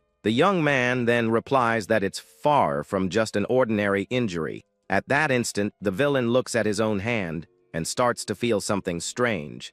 He's in shock as he sees his arm turning to stone and can't understand a thing. With half his body petrified, the opponent panics as he realizes he's losing his movement. This is the power of the Mystic Blade, which applies negative effects to anyone it cuts. The bracelet on the hero's wrist glows, revealing that the analysis system is working. The screen shows that the enemy has even leveled up, but is still inferior to the protagonist. With a serious look, the young man declares that the fight is over and his rival has been defeated. Even as a statue, the blonde shouts that the city is full of dangerous enemies. Suddenly, two giant robots with glowing red eyes appear right behind the boy. He looks back and is startled by the size of those combat machines. With that, the hero realizes he made too much noise and attracted the attention of the entire enemy army. Fighting so many opponents now would be a terrible idea and would put him at a complete disadvantage. At that moment, the young man starts running to try and lose the metal guard chasing him. He then uses his trap creation to generate a teleportation portal and escape from there. At that instant, a foot steps through a purple energy portal in the middle of a dark corridor. With that, two giant robots with glowing red eyes are standing by, ready for combat. He looks quite exhausted as he observes his surroundings with a very serious expression. Walking through the sewer tunnels, the young man realizes that this place is the most dangerous spot in the entire region. At that moment, the protagonist notices that there are deadly traps scattered in every corner of this underground structure. The boy understands that normally, anyone would turn back upon encountering so many dangers in their path. But for the hero, this infernal route is exactly what he needs to achieve his goal right now. Before him, an army of monsters in heavy armor with large axes positions itself to attack. So, the fighter decides to bet everything on a risky plan and challenges the dangers of the place to bring it on. With that, the young man decides to see if luck is on his side as electrical energy envelops his entire body. At that, a gloved hand opens a vial of green magic potion that glows brightly in the dark. The restorative liquid is then poured over the head of a man who appears to be petrified. As the potion takes effect, the stone skin begins to crack, revealing the man's eyes underneath. Soon after, several pieces of rock fly in all directions, indicating that the spell has been broken. The now free man falls to his knees on the ground, while other armed warriors watch the scene from behind. A warrior with red hair and an animal skin cape glares at his subordinate with a superior and intimidating look. Trembling with fear, the subordinate apologizes to his master for failing to capture the target who escaped, but the red-haired leader remains calm, stating that he had already planned the next step of this chase. He then asks the reconnaissance unit if they have finally found the fugitive's trail. With that, one of the scouts confirms that the tracking magic worked and located the boy in the underground tunnels. At that moment, the villain wonders why his target would still be hiding in that sewer for so long. His henchman then suggests that the best thing to do is wait at the exit of the passage to set up an ambush. With a wicked smile on his face, the commander finds the idea quite interesting and decides to go with the plan. He states that he will wait for the young man to come out, but first, he will spread numerous deadly traps throughout the area. The leader then vows that all the rebels will perish and that his opponent will regret ever facing their king. Meanwhile, the protagonist walks on the water pooled on the floor of the dark and silent tunnel. He keeps moving forward, even though he is visibly tired from the difficult journey so far. Sweat runs down the hero's face, showing that he is reaching the limit of his physical effort. Suddenly, the young man falters and falls to his knees on the damp ground while trying to catch his breath. Looking at his energy bar, he sees that his stamina and mana are at almost half and dropping fast.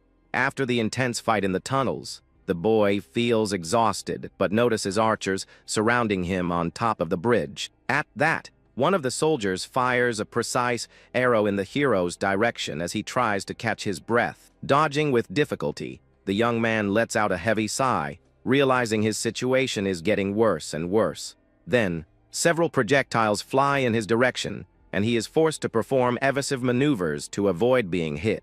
Observing from above, the enemy leader comments that the boy's danger instincts are truly impressive, but that the protagonist remains breathless, facing his opponent while trying to come up with a plan to get out of there alive. The redhead then smiles victoriously, stating that even tired, the boy managed to defeat his subordinates with ease. At that moment, the hero realizes he's fallen into an ambush and wonders how this Dojima guy planned it all. In a mocking tone, the villain says that a condemned man tried to escape his execution, but would not succeed today. Keeping his eyes fixed, the boy listens to the taunts and stays on high alert for any move from the rival group. Showing an electronic device, the villain reveals that he investigated the young man's past to discover his weak points. Happy with the information, he says that Asanoma was the one who revealed all the details about the protagonist's life. With that, a holographic screen displays the image of little Shiori, and the redhead claims that the heavens are on his side now. The impact of that revelation causes the boy's eyes to widen in pure shock as he sees his relative in danger. On the screen, the poor girl is tied to a wooden cross as the tension rises with every second. Confirming the girl's identity, the villain says she lived in the West District and is now his personal prisoner. With a wicked smile, the man confesses that he tracked the young woman in the city and captured her to serve as a hostage. He then threatens to eliminate the little girl right in front of her brother if he continues to act so stubbornly and disobediently. With a cruel look, the redhead orders the hero to remember this scene well so he doesn't make any more mistakes. Consumed by rage, the protagonist complains about the dirty way these guys operate and refuses to accept such cowardice. Shouting with all his might, he says this talk of being king of the world is a joke, and that he's not afraid of their empty threats. Offended, the enemy leader calls the boy trash, and says he doesn't even have the right to command monsters in his presence. Summoning his powers, the boy activates his trap creation, and an intense purple aura begins to envelop his entire body. With that, a massive object called a phantom coffin appears to seal the creatures that fight alongside our master. Slamming the item on the ground with force, he generates a shockwave and prepares to show his true combat strength. At that instant, the young man summons Jean and Mimi to the battle, demanding that his allies exit the container immediately. As the coffin doors open, a dense smoke spreads through the area, and the hero's subordinates prepare to act. Ready for action, the elf and the small monster get into position to make the villains pay for all their evil deeds. Surprised by the scene, the redhead realizes his opponent also has the power to command beasts and finds the situation interesting. Pointing to the horizon, The man orders the boy to go to the quarry ahead if he wants to see his beloved sister again. At that moment, the red-haired villain shouts, daring the young man to try and save his sister if he really has the courage. With a furious look, the protagonist replies that the enemy doesn't need to repeat the warning because he's already ready for combat. As he runs, the boy has to dodge arrows from the guards watching the bridge, who are trying to stop his advance at all costs. Observing the scene, the executioner lets out a wicked smile and calls the boy a foolish rebel for falling into such an obvious trap. The man then reflects that the girl is just bait and that the hero has no idea of the terrible trap that awaits him just ahead. Running with all his might, the trap master ignores his fatigue and focuses only on reaching the place where his relative is being held. At that instant, the boy swears to himself that he will rescue Shiori no matter the cost and will let nothing stand in his way. Suddenly, the scene cuts to a few years ago, showing the young man sitting in front of his computer during a quiet night. Back then, the student was researching everything about becoming a hunter, looking for useful information to change his life. With a tired expression, the boy spent hours studying the system while trying to understand how this world worked. Just then, his little sister enters the room, very excited, and tells him she heard rumors about him awakening an S-rank class. A bit confused by the news, the hero comments that he still doesn't quite understand the details of this new power he received. He explains to the girl that his special function is called Trap Master, but the name sounds a bit strange to him. In a concerned tone, the young man confesses that he's afraid he won't be able to control such a powerful ability, but the girl runs over to her brother and tells him he can't think so negatively about his own potential. Smiling confidently, the little girl affirms that he will be the most incredible hunter of all and that he will surprise the world. At that moment, she says the boy will become very strong to protect the family and take care of her and their mother with all his love. Returning to the present, the hero remembers those sweet words and feels his determination burn brighter than ever. With firm steps, the young man advances across the battlefield, stating that Shiori can leave everything in his hands from now on. Rushing towards the center of the arena, the boy sees the wooden structure where the girl is tied up and becomes desperate. The protagonist then lands on the ground, kicking up dust as he focuses his eyes on the goal of saving his beloved sister. Looking up, the boy shouts the little girl's name and tries to find a way to climb that bizarre structure. Noticing her brother's presence, the young woman begins to cry with relief and asks if he really came to save her from that place. With a motivating shout, the boy tells her he's getting her out of there right now and asks her to hang on just a little longer. Suddenly, a tremor shakes the entire area and strange sounds start coming from under the ground in a terrifying way. At that moment, the ground cracks and a dark energy begins to overflow, creating an atmosphere of pure terror. Observing the scene, the girl is paralyzed with fear as she realizes that something gigantic is emerging from the depths. With a deafening roar, an immense, multi-headed hydra emerges from the ground and positions itself as a deadly obstacle. The trap master is in shock at the size of the beast and wonders if that monster is the local area boss. Just then, the villain reappears, laughing loudly, and asks if the boy really thought he would hand over the hostage without an epic fight first. The smug blonde claims that his master can make even the area boss surrender without any difficulty. With that, the hero becomes completely apprehensive as he watches the silhouette of a giant beast appearing in the background. At that moment, the villain shouts for the execution to begin and points to the girl who is serving as bait. He sees his sister tied to a wooden cross as a giant red dragon approaches to attack. The boy then tries to activate a protection spell, but realizes the distance is too great to help. The monster opens its immense maw to devour little Shiori, as a sense of despair takes over the scene. Seeing the danger up close, the young woman begins to cry and closes her eyes, expecting the worst from that creature's impact. But a direct hit strikes the beast's head, causing the attack to be interrupted unexpectedly. Watching the scene, the blonde celebrates, thinking his elimination plan worked, and feels a wicked sense of pride. Suddenly, the beast starts acting strangely, and seems to be choking on something very solid. The system then announces that a fake iron ball was placed in the path to deceive the dragon's senses. With that, the boy appears carrying his sister in his arms as a dense smoke covers their trail. He asks if the girl is hurt and assures her that she is now completely safe under his personal protection. At that moment, the girl asks if her brother came alone to rescue her from that dangerous place. The hero smiles and remembers that he made a solemn promise that he would always be there to save her from any situation. He then states that he'd become the strongest hunter of all, but is suddenly interrupted by something fast. At that instant, several magic chains appear out of nowhere and begin to wrap around the young man's body with great force. The boy realizes that this special item is used to seal his powers, leaving him unable to fight. At that, his rival approaches, laughing, and comments that the protagonist was careless to let his guard down at that moment. With a victorious look, the villain explains that his adversary can no longer use any of his abilities. He gets angry as he realizes he fell into a well-planned trap set by his old enemy. At that moment, Shiori realizes that her capture was just bait used to lure and neutralize her savior.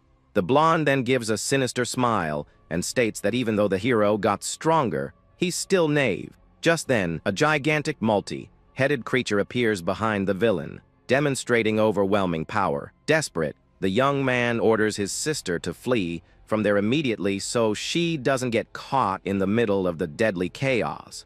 He explains that he already knew it was all a setup, but he swore to save the girl even if it cost him his life. With that, the colossal monster lets out a powerful roar as the pair watches the shadow of doom loom over them. At that instant, the girl refuses to abandon the boy, stating that she won't leave him alone in this situation. Then, an intense light begins to shine between the two as the enemy prepares for the final blow. The hero shouts again for the young woman to run and not look back, because he needs to settle things quickly. At that moment, a colossal beast charges a red energy attack to destroy everything around it. We then see the hero and his sister bound by magic chains as they watch the danger approach. Suddenly, a massive explosion occurs, and the multi-headed monster begins its total rampage. With that, the blonde rival is thrown far away by the impact of that overwhelming force. At that instant, the young man and the girl look startled at someone walking through the smoke.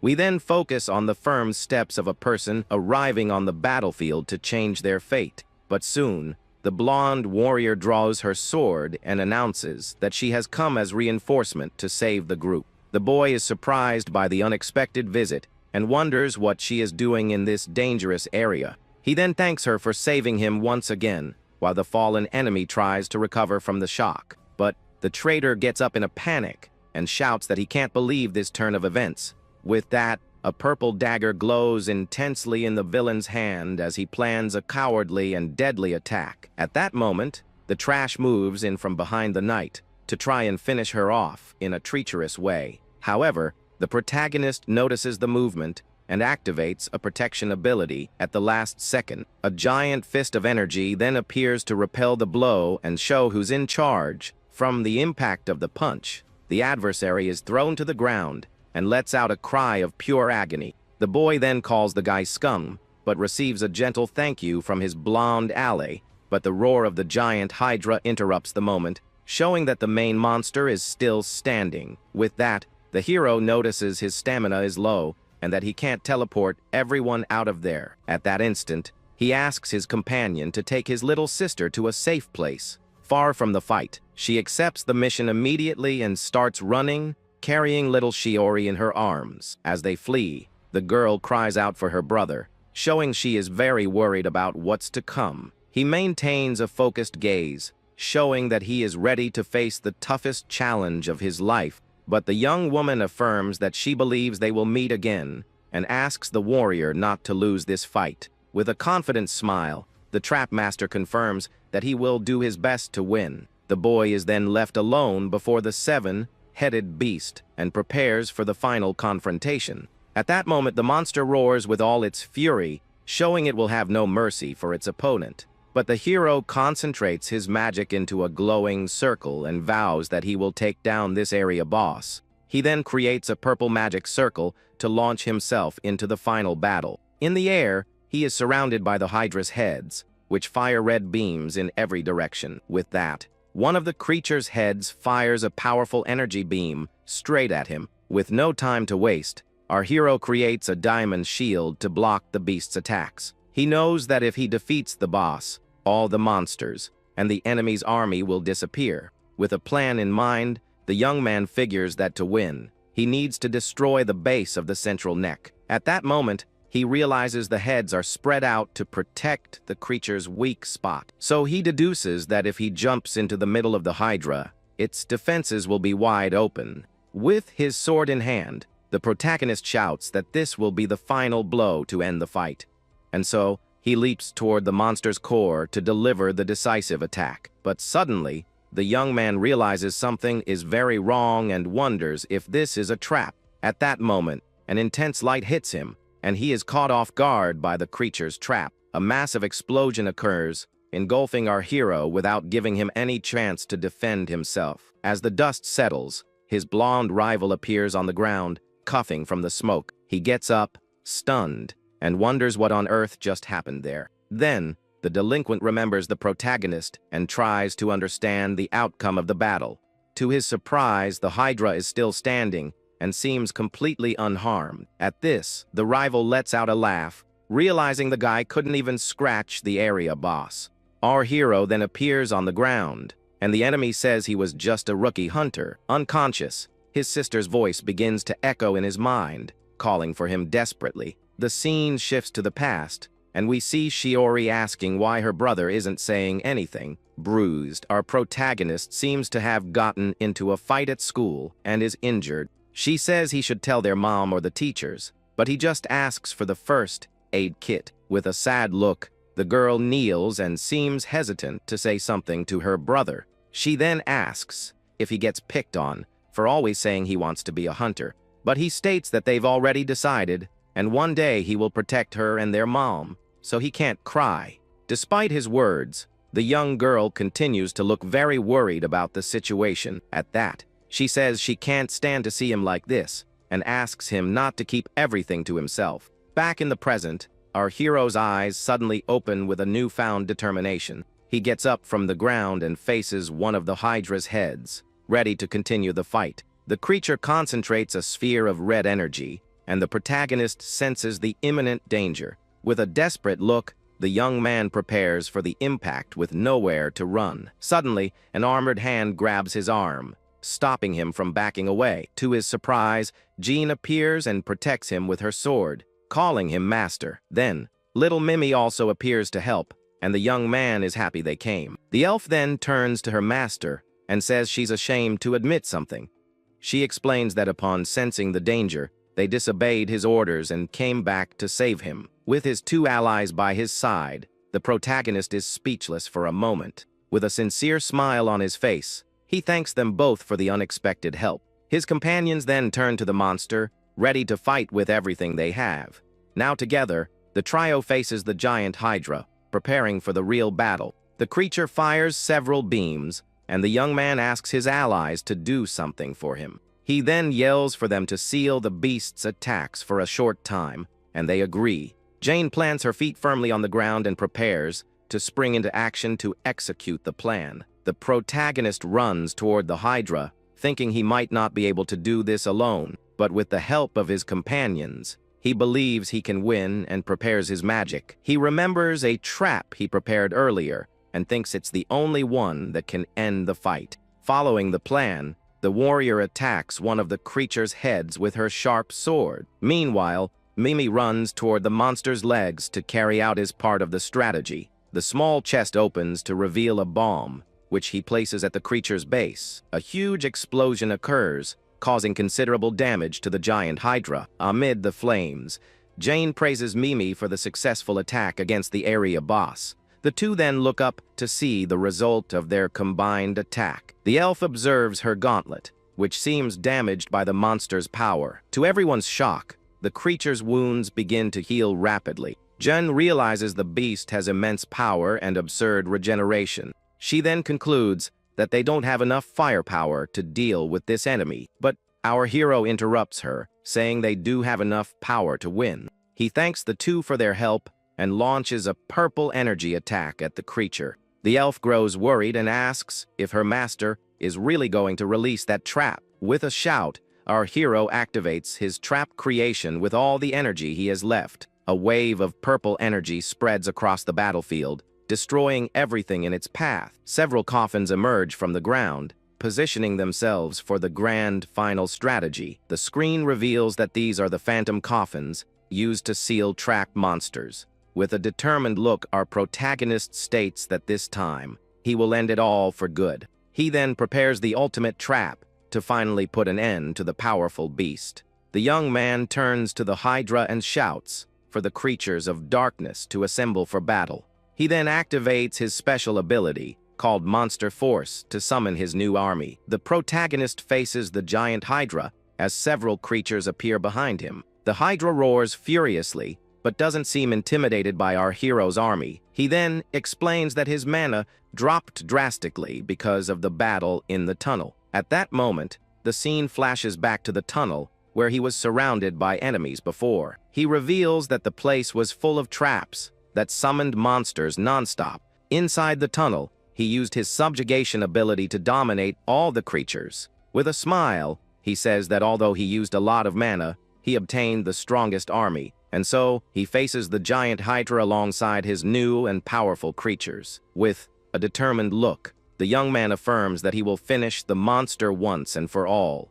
He then orders his infantry of trap monsters to advance and attack the Hydra. One of the creature's heads fires a red energy beam to defend against the attack. The creatures advance fearlessly and face the energy beam with everything they've got. One of the armored warriors prepares to strike one of the Hydra's heads with his axe. The creature then fires another energy beam at the various warriors approaching. The Hydra's head attacks with a powerful charge, but is blocked by the warrior with the axe. He manages to hold back the blow, but seems to be struggling to contain the beast's strength. Two other creatures advance from the sides, taking advantage of the distraction from the first attack. Surprised by the team attack, the protagonist watches the battle intently. He then shouts not to waste their comrade's efforts and to sever its head. The two warriors charge forward with their weapons in hand, ready to finish the attack. And so, with a swift and precise strike, they sever one of the giant Hydra's heads. The two warriors charge forward with their weapons in hand, ready to finish the attack. In the sky, a flying monster is attacked by one of the armored warriors from the protagonist's army. The warrior manages to grab the fish monster with both hands to immobilize it. He then uses all his strength to hurl the creature like a projectile at the enemy. The screen reveals that these are the flying, tight trap monsters, ready for battle. The Hydra fires its energy beams to defend against the new wave of approaching attacks. But the flying monsters manage to dodge the beams with agility and advance without fear. They brace themselves to crash into the Hydra's heads in a one-way attack. With that, a shower of flaming meteors rains down from the sky to hit the giant Hydra. The creature roars in pain as it's hit squarely by the shower of explosive attacks. Several explosions occur, causing massive damage to the Hydra, which screams in agony. Other ground monsters join the battle, attacking the creature's body with all their might. The Hydra thrashes amidst the chaos, trying to shake off all the monsters attacking it. Our hero then uses his magic to propel himself into the air for the final blow. He flies toward the weakened Hydra, ready to deliver the decisive strike. With his sword glowing, he prepares to slice the creature in half once and for all. A blue energy envelopes the protagonist as he concentrates for his last strike. He hits the Hydra's core, and the creature begins to disintegrate into pure energy. In the distance, the blonde rival watches the scene in shock, unable to believe what he's seeing. He remembers his master's orders not to let the protagonist get away under any circumstances. The delinquent becomes desperate and wonders what he can do alone against the hero. Afraid, he decides to hide inside one of the coffins to escape the battle. After the victory, Jean and Mimi approach their master, who looks exhausted but happy. He praises his allies' magnificent fight and thanks everyone for their help in the battle. With a serious look, the young man says the fight isn't over yet and that there's more to be done. He explains that defeating the area boss frees the entire place from the curse. In other words, the exposed core they just hit is the key to the final victory. He prepares to destroy the core and free the West District once and for all. The young man concentrates his energy into his sword, preparing for the final blow that will decide everything. Suddenly, the core fires a red energy beam that hits our hero head on. He cries out in pain from the impact and is thrown backward by the force of the attack. The beam is absorbed by a purple sphere that the villain Dojima holds in his hand. He says that was a close call and that the core is now safe inside his monster case. Our protagonist is shocked to see the enemy right there in front of him. Dojima says he knows the young man's goal is to defeat the boss and free the area. With a malicious smile, the villain holds the sphere containing the boss's core. He then states that he can't let that happen so easily. He raises his finger, and his monsters prepare to attack our hero's group. The villain says he made preparations in case something like this happened during the battle. With a confident look, he declares that this will be the final battle between them. Our protagonist faces the enemy with a serious and worried expression. The villain then summons an army of creatures to fight by his side in the battle. Several monsters appear and surround the protagonist and his allies, leaving no chance of escape. Dojima says that to defeat the boss, they'll have to take it from his hands first. He then boasts about his army and seems very confident in his victory. Several monsters advance, and the protagonist finds himself surrounded by enemies on all sides. He orders all units not to break formation and to fight by covering one another. The young man then turns to Jean and Mimi and says he has a special job for them. He asks them to follow his instructions very carefully from now on. Our hero then gives a hand signal, seemingly having a plan to turn the tables. He throws a smoke bomb that explodes and creates a distraction on the battlefield. Jean grows worried and shouts her master's name,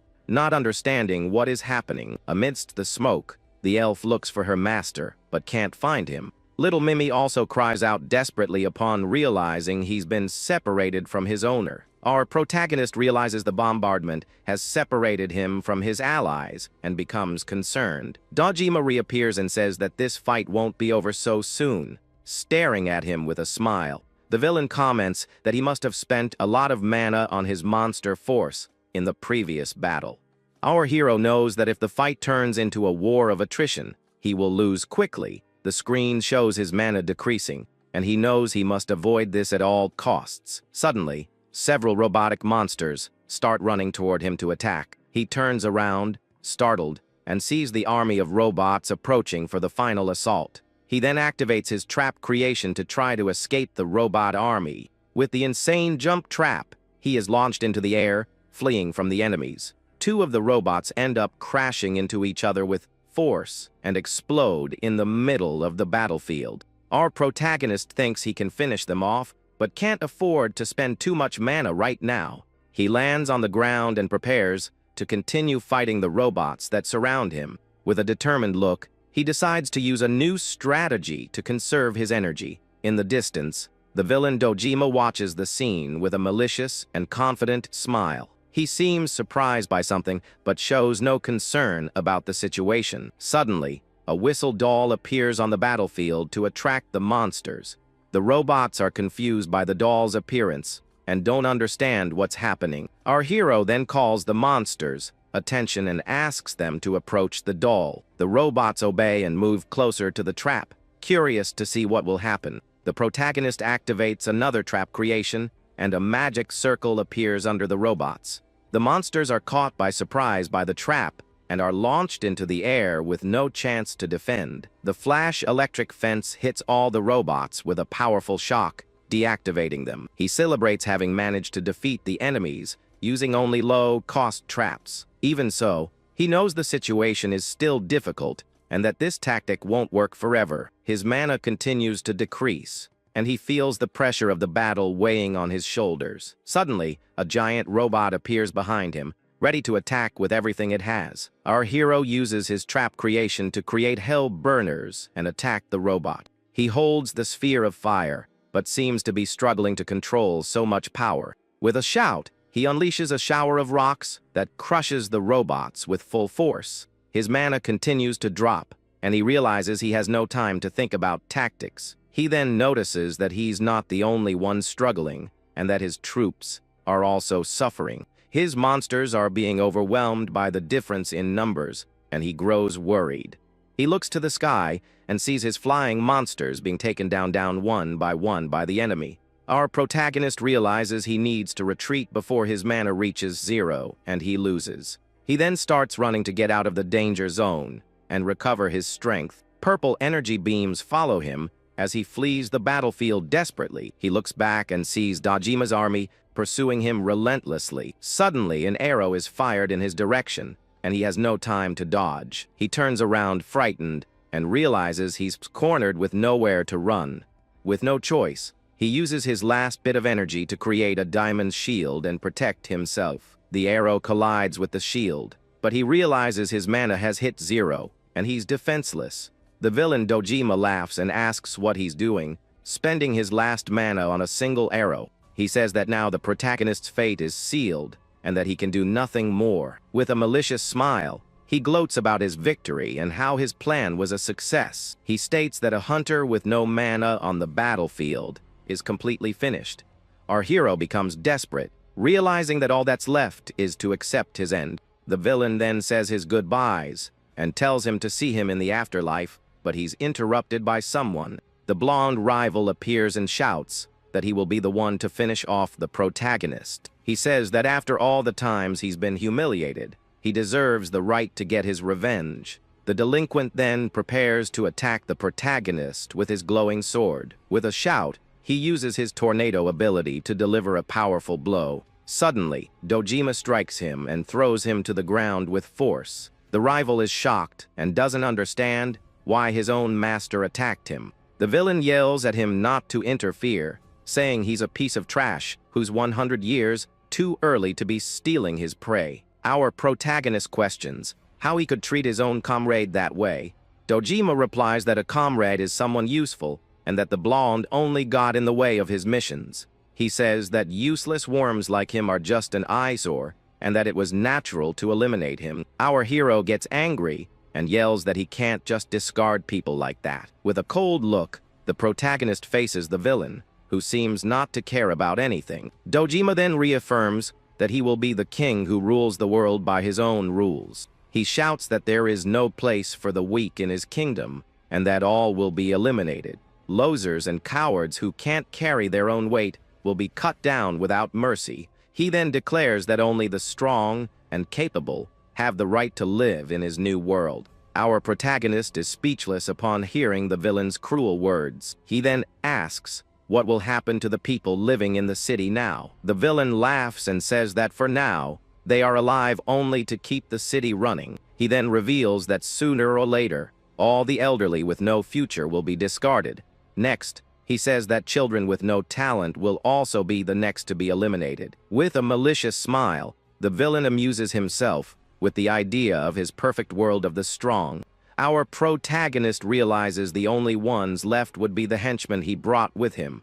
But Dojima laughs and says those useless fools aren't truly strong. He explains that he only used them temporarily until his monster army was ready, and now that he has enough troops, there's no longer any reason to keep them around. He wonders what use hunters without remarkable skills are in his new world. Our hero calls him an arrogant fool and says that one day he'll be all alone in the world, but the villain replies that it's fine with him if it means achieving his ideal. The protagonist then asks what exactly the enemy's sick ideal is. Dojima laughs and prepares to reveal his grand plan for the future of the world. He says his ideal is to create a world where only the strong can survive. Our hero is shocked to hear the villain's madness and his twisted vision of justice. The enemy shouts that he doesn't care if humanity is wiped out and will accept the solitude. Suddenly, our protagonist starts to laugh, leaving the villain confused by his reaction. He says he was just feeling grateful for the precious words of his great king. The young man then asks what the people of the city or his henchmen would think if they heard this. With a smile, He wonders what everyone's reaction would be upon discovering the truth. Dojima becomes furious and asks what he's hiding behind his back. Little Mimi appears with a video game controller and a headset. The villain is shocked to realize he's been tricked, and that everything was broadcast. Our hero asks with a smile what he's hiding and reveals the drones. Several drones appear in the sky, broadcasting everything to the city and the world. The screen reveals that this was a trap to expose the villain's true colors. The drones surround the battlefield, showing everyone the truth behind the new king. The young man reveals that the drone was designed solely to frame the villain. He then explains that he set this plan in motion before his mana completely ran out. With that, the boy kicks the small chest toward the enemy, who is caught off guard. Then our hero says he left everything in the capable hands of his partner, Mimi. The MC explains that a video camera is attached to the flying device, and to the villain's misfortune, the entire footage is being broadcast, live to the city. At that moment, the big guy's face fills with rage, as he realizes he fell right into the trap. Our hero says that the plan to wipe out humanity is going to have to wait a while, but he highly doubts anyone will continue to follow the tyrant blindly, especially after everyone heard the cruel words that came out of his mouth. In the square, everyone panics upon discovering that he plans to get rid of them all. A citizen wonders if the promise of safety was nothing but a big lie. Soon, the villain's own hunters realize that they would also be discarded in the future. The crowd feels betrayed for having trusted and followed that man this far. But even after discovering the truth, they wonder what they can possibly do against him.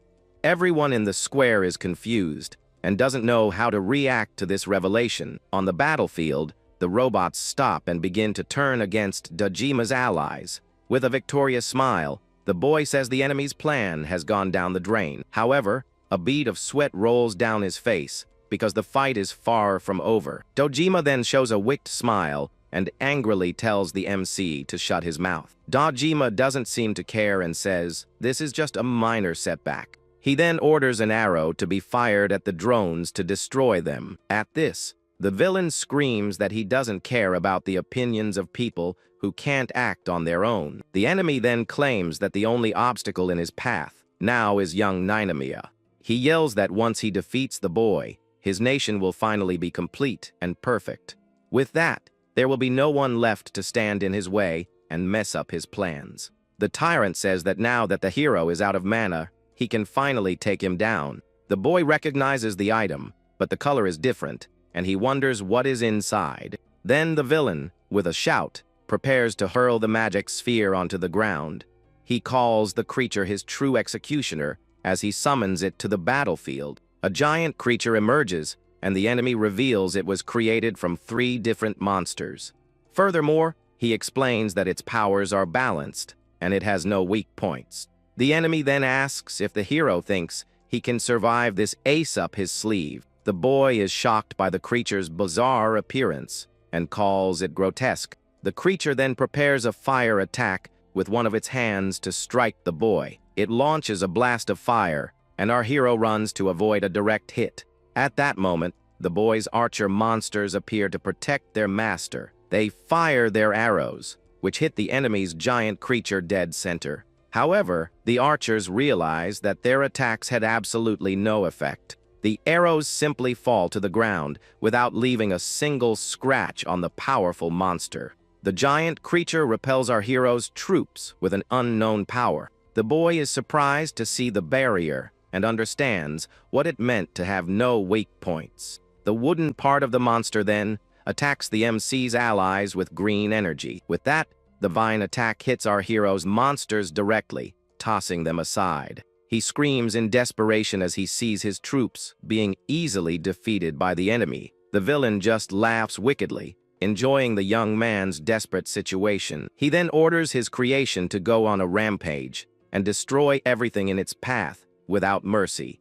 With no other choice, the MC runs to escape the creature's devastating attack. The boy realizes the barrier is too strong and that normal attacks won't work. At that, he decides that in this case, he will have to use special attacks to win. Our hero then orders his infantry to fire their flaming arrows at the monster. The archers then fire their fire arrows with full force toward the enemy. However, the water part of the creature prepares to defend against the boy's attack. It creates a water barrier that completely blocks the fire arrows. The MC is surprised to see that the monster used a barrier to counter the attack. Because of this, he orders a simultaneous water and wood type attack against the creature. One of the boy's monsters prepares a green energy attack with its hands, while another prepares to launch a powerful water attack with full force. The parts of the creature seem happy to be able to defend against the coming attacks.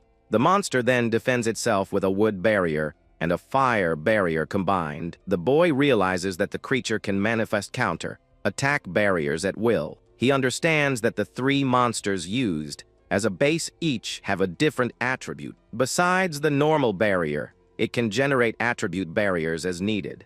With this, the monster can defend itself against practically any type of attack. The MC finally understands what this means for the battle he is fighting, but the giant golem suddenly appears behind the young man, ready to strike. The boy is shocked and doesn't understand where that enemy suddenly came from. He realizes he is in trouble and won't have time to dodge the blow. With a look of panic, the MC knows he has been hit full on by the robot. At the last second, a figure in blue armor appears and protects him from the attack. The warrior uses her sword to block the giant robot's powerful punch. Because of this, the robot's hand is damaged, and it recoils from the impact. She then apologizes to her master for making him wait for her. The boy is happy and surprised to see his loyal companion Jean back. Next, the knight hands the young man the item he had requested earlier. He looks at the potion with a look of relief for finally having it. The MC recalls the last order he gave to his warrior ally. He asked her to retreat from the battle and go into the city to find something. Her mission was to find an item for simultaneous mana and stamina recovery. With a smile, he says he knew he could count on her help. Now he finally has the chance to restore some of his mana. The villain gets very angry, seeing his robot defeated by the defender. With hatred, he screams that he won't allow it and orders an attack from the creature.